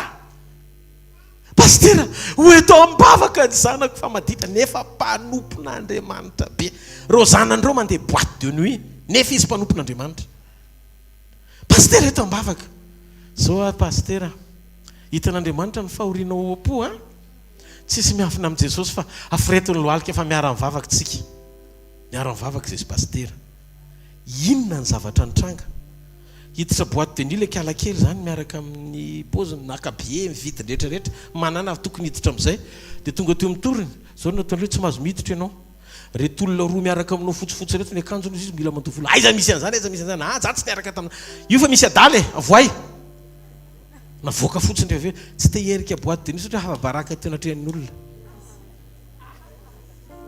ka le reny ny tsinona manompo an'Andriamanitra tsy sitrapon'Andriamanitra ny andanany tanorany amin'ny boîte de nuit nidika an'izay tsy maintsy mijoro le anjely manatateraka ny sitrapon'Andriamanitra amin'ny fiainan'ny mpanompony halleluia ka ianao naiza misy ianao eno ity misy anjely mpiampiny ianao fa mijoro tsara amin'ny sitrapon'Andriamanitra voalohany matahoranaandriamanitra miaina amin'ny fiainam-pahamasinana mandehana amin'ny fahamarinana mijoro tsara fa mietsika reo mietsika ho ary eo halleluia aza mandeha zany amin'ny zavatra anankiray tsisy gain ho an'ny ara-panahinao inona ny tombotsoa ara-panahy ao ambadiky ny zavatra anankiray eo Andriamanitra rehefa tanteraka izay ataovy amenina tsara ho an'Andriamanitra halleluia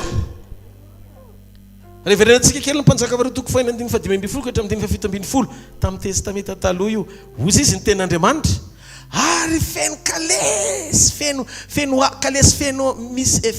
kalesy afo ny tendrombohitra feno anjely zany miaramila an'Andriamanitra manodidina ny Elisa fa tsy nanodidina ny Gehazy zany hoe Géazy zany mila manakaiky any Elisa voatafiditra anatin'le cercle fa tsy ho an'ny Géazy ireo anjely ireo fa ho an'ny Elisa testamenta taloha zany testamenta taloha zany io ny voizin'le fampianarana hoe tsy maintsy manakaiky mpanompon'Andriamanitra ianao tsy maintsy mandalo am-panompo testamenta taloha zany asa fanompona mitondra fahafatesana tsisy antony nandrahan'Andriamanitra ny fanahy masina ho ao anatin'ny olona raha ohatra mbola misy olona anankiray ho ambony ny olona rehetra olona anankiray ihany ny ambonitsika rehetra sady izy ny amboniny rehetra ny mendrika miamboninahitra mihoatra noho ny rehetra fa izy ny namonjy anareo izy ny namonjy Jesosy Kristy avy any Nazarety. Halleluja, halleluja, izy rehetra. Halleluja, ny ataontsika manantona azy raha vao manalavitra dia tsy mihetsika koa ny anjely testamenta taloha tandinto ny Elisa fa ny tena izy Kristy tsy marety akaon'Andriamanitra.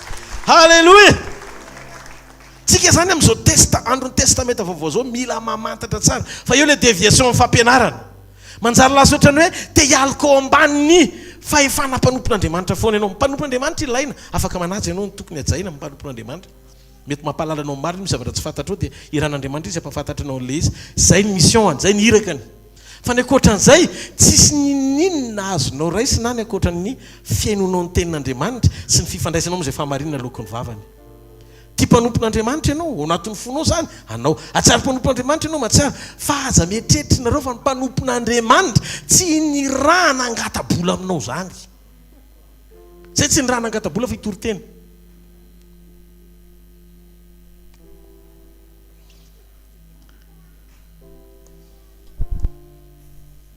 mandeha montre.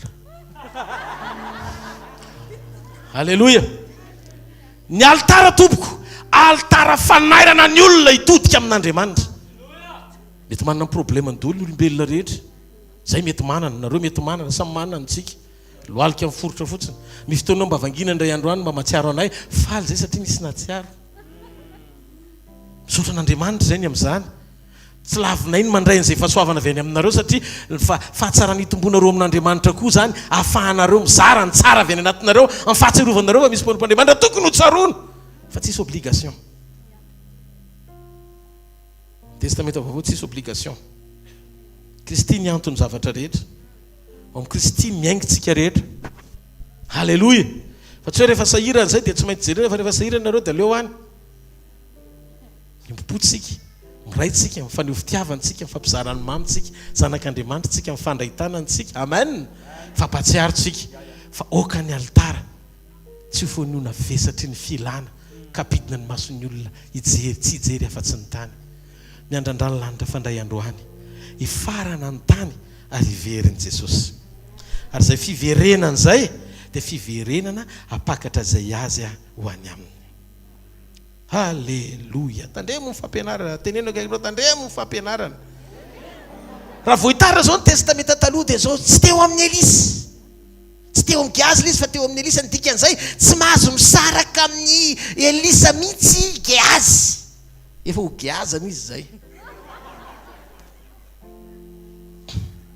na mpivady azy aoriana amin'ny fahafatesana tsisy tompony ntsony hoe an'lahy na amin'ny vavy fa Kristy mpapakatra rery sisa no hitsenantsika noho izany aleontsika hiverina amin'ny fahamarinana. Jesosy reriany filazantsara soa nentinire ireo nompo torina amina maizina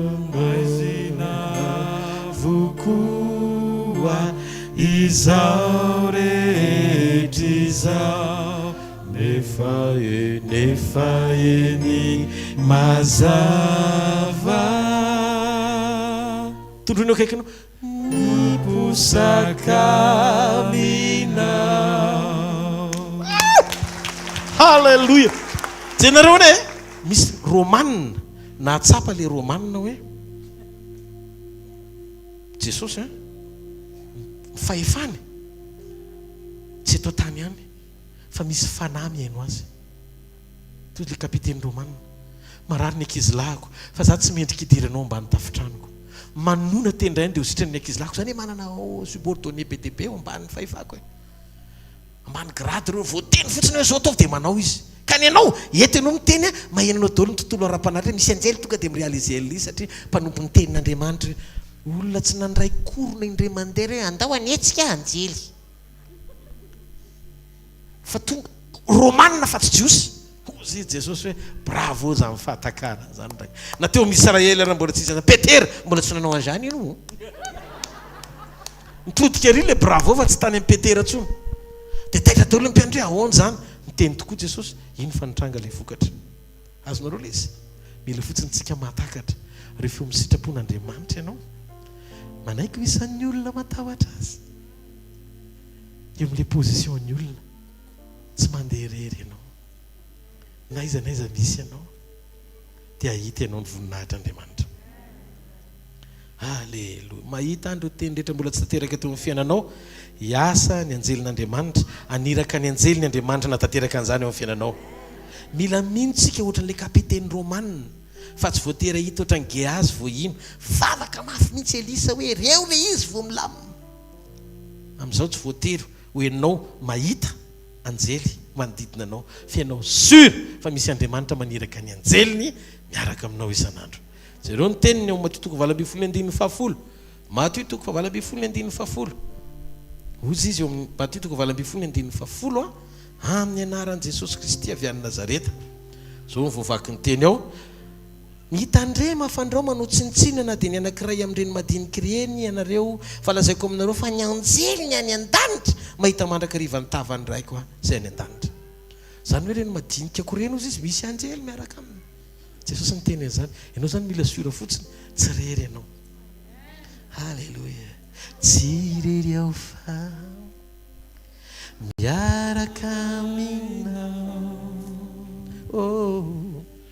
tsy rery aho fa miaraka aminao ny fitiavanao no eriko tsy fanadinako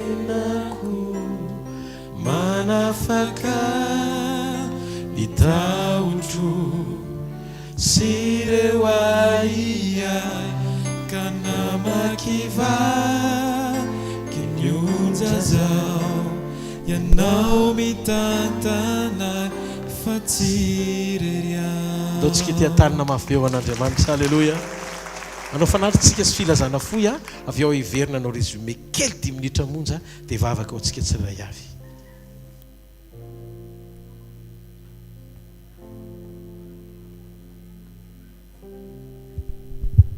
Alléluia. Ary miarabantsika amin'ny anaran'i Jesosy voninahitry ny tompo tahaka izao indray ny fandaminana eto amin'ny asa fanompoana manomboka ny herinandro izay omen'ny tompo antsika ny herinandro vaovao raha pitso manokana amin'ny fandraisana fanasan'ny tompo dia ho tanterahana etsy amin'ny shoprite Analakely tsy eto amin'ny trampokon'olona zany fa eny amin'ny shoprite Analakely deuxième étage raha pitso noho ny amin'ny fandaminana tanterahana amin'ny 4 ora ka hatramin'ny 1:10 ora fidirany indray mandeha ihany zany raha pitso amin'ny 4 ora ka hatramin'ny 1:10 ora etsy amin'ny shoprite Analakely deuxième étage ny sekoly kosa amin'ny herinandro dia tsisy miova ny latsinainy sekoly mpanasitrana na talata sekoly mpamahana orana ny alarobia sekoly mpitahina sy fanambinana zay tanterahana ao amin'ny shoprite Analakely any deuxième étage amin'ny herinandro zany latsinainy talata ary alarobia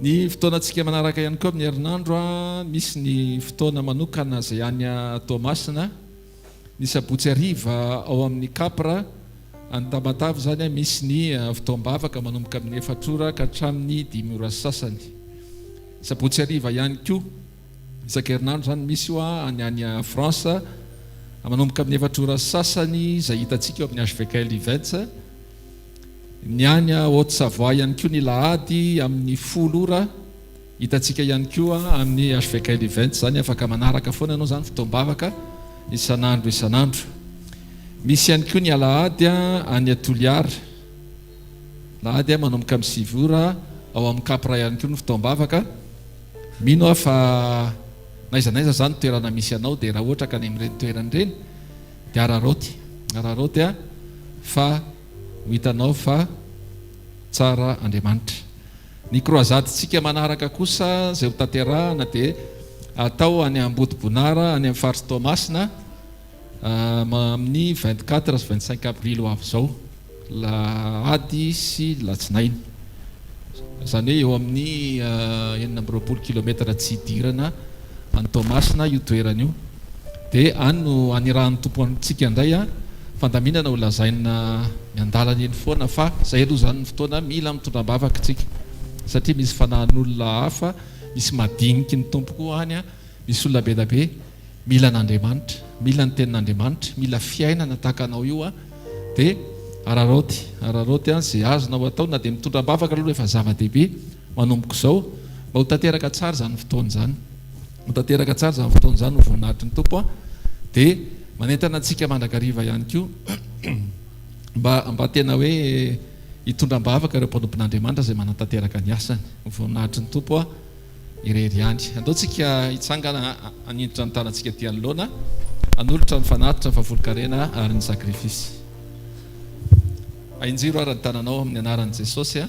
Misaotra tompo, makasitraka anao zay a fa mbola manana anjara tsara foana zay rehefa tongotra ao. Dia misaotra ny amin'ny teny zay ampitondrainao amin'ny mpanomponao a. Misaotra ihany koa ny amin'ny fahafahanay manatanteraka amin'ny fahamarinana, fa eto amin'ny fanatrianao zay dia mitondra ny fanatitra, mitondra ny fahafolon-karena, mitondra ny sakrifisy. Raisy tompo ho anitra kasitrahany zany ho voninahitry ny anaranao ho anay tsirairay avy dia taio ny isa-tokantrano raha eo ny anaran'i Jesosy a. Alleluia, amen. Taontsika tehaka mafy voninahitry ny tompo. Alleluia. Mba fantatrareo io fa Jesosy rehefa tany anefitra izy mitokam-bavaka tapitra ny fitokanana dia nisy anjely nidina nameno hery azy hidirany any Galilea amin'izay. Fa manino izy nomena hery Andriamanitra izy fa teo amin'ny nofo dia nanaiky mihitsy izy nanetry tena olona. Zany hoe ny fisian'i Jesosy teto ambony tany zany eo amin'ilay dingan'ilay olona natao tafon'ny olona rehetra. Dia zao Andriamanitra zany mahavita manetry tena hoe heziny mihitsy ny maha-Andriamanitra azy mba hahafahan'ny olona mitaratra sy makatahaka ny fahatsarany rehetra. Afaka ianao manam-pahatsapana manomboka androany fa ny fanomponao tsy rery fa maniraka ny anjeliny Andriamanitra manohana anao naizanaiza. Amen. Avy eo ndray izy tao Getsemane nisy anjely tonga nampahery azy, fa manino izy nampaherezina satria ketraka Jesosy, ketraka izy hisaraka amin'ndrainy. Tsy hoe lefa izy mihitsy ny nanaiky hoe tsy maintsy ho fatiny zanak'olona bety petera mission zany izy tsy ny abandonné mission any, fa kosa reny ho tafasaraka amin'ndrainy izy dia tonga ny anjely nampahery azy. Midika zany a fa na ny ministeranao na ny asanao na ny ankonanao na ny fiainanao andavanandro ny zavatra rehetra ataonao rehefa manaiky ianao hitoetra amin'ny sitrapon'Andriamanitra, anaiky ho isan'ny olona matahotra n'Andriamanitra dia hisitraka an'izay fanompon'ny anjely zay ianao a avy amin'Andriamanitra ihany koa. Ao fa ny amin'ny lanitra ny tanao dia misaora azy ny fonao manontolo, makasitraka anao zay raiko amin'ny anaran'i Jesosy. Misaotra satria ny teny mpahamarinana avy aminao dia teny menao anay amin'ny saintsainana isan'andro alala ny fahamarinana ny teninao. Mino ao tompo amin'ity takarivo ity fa ny tsiray avy zay tonga eto dia ahita ny voninahitra ao avokoa. Momba anay amin'ny fanotronana Jesosy, aoka ny fanosoranao koa hiasa mahery eo am-ponay hijoronay ho vavolombelona ny teny fahamarinanao. Mandidy anao amin'ny anaran'i Jesosy androany hariva, mandehana fa mitompo hikasika ny fiainanao. Ny fiainam-panahinao tsy ho reraka zany, ny ainao tsy ho reraka zany, ny vatanao tsy ho reraka zany. Raiso amin'izao fotoana izao an'izay manaraka ny tokantrano any ka tsy salama na reradreraka na osaosa na zay tonga eto ihany koa mahatsapa fa misy aretina mila nikasika Andriamanitra amin'ny vatanao, raiso ny fanasaranao amin'ny anaran'i Jesosy. Mahita amin'ity takarivo ity a tena famelombelomana vaovao indray, mandrerivotra mitsoka manome tanjaka sero an'izay ketraka rehetra, sitrana amin'ny anaran'i Jesosy avy amin'ny Nazareta. Naiza misy aretina miafina ny anatin'ny vatanao any ho afahan'Andriamanitra ianao androany. Aza matahotra fa ny tompo miaraka aminao, ny tompo momba anao, ny tompo manotrona anao, ny tompo mampahery anao, ny tompo manokatra lalana ho anao. Zay zavatra tsy nety hatramin'izay aza ny fanahina nao apetraka meloha hoe io no antony hitadiavanao an'Andriamanitra meteza ho isan'ny olona hotronona fotsiny fa miara-miasa asoa ny zavatra rehetra ho hitanao fa nadagona aza tsy maintsy niekohaka teo anatrehan'ny fanotronana noho izany rehefa hanotrona anao Andriamanitra tsy voatery ho takatry ny sainao ny fomba fiasana fa mioto fotsiny ianao mioto fotsiny amin'ny anaran'i Jesosy Kristy avy any Nazareta satria efa vita ny zavatra rehetra avy reny hoe vita ny zavatra rehetra miasa amin'ny fiainako Andriamanitra tsy raraka izany amandrakizay miaino ahy izy momba ahy izy miadinyadiko izy amin'ny anaran'i Jesosy amen ndao tsika ity-tanana mavy eo an'Andriamanitra halleloia vaovao kely zay le lazaiko aminareo hoe mila centre amin'izay tsika izy andresy lahatra aloha tena mila toerana ho atsika amin'izay tsika za resy lahatra amen ny antony dia tsotra zao tsika raha-pitsy etondray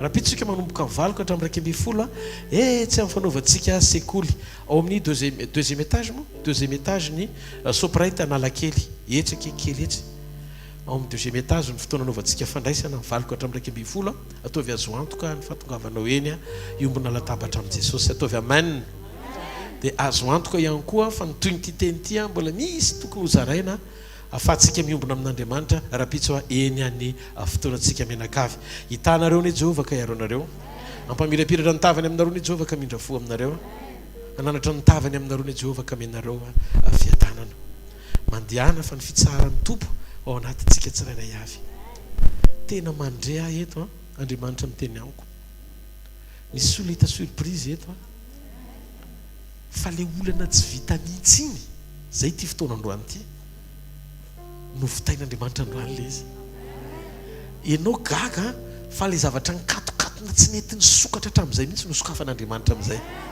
raha ianao zay olon'izay manaova menina mpitiavana tsara dia zao aza diny ny joro vavolombelona mba hampaherin'ny hafa fa ianao le olona aza matahotra fa nanapoaka miliara ary ianao tsy angataka any aminao zay joro vavolombelona eto anomezana voninahitra an'Andriamanitra dia raha misy mangataka any aminao ka manarakaraka anao dia tenenao anahy za mananatra azy amen tsy ho afa-baraka amin'izany ministère ny hvkl za toko dia mijoro vavolombelona fa ny hvkl-mission mbola tsy nandodobaravaran'olona ka niteny olona anankiray hoe ampio zay avy aloha zay tsisy nininona rehefa tsy hanome anay Andriamanitra tatsika rehetra Andriamanitra fiadanana tompoko zareo mifahasoavana fa mifahasoavan'Andriamanitra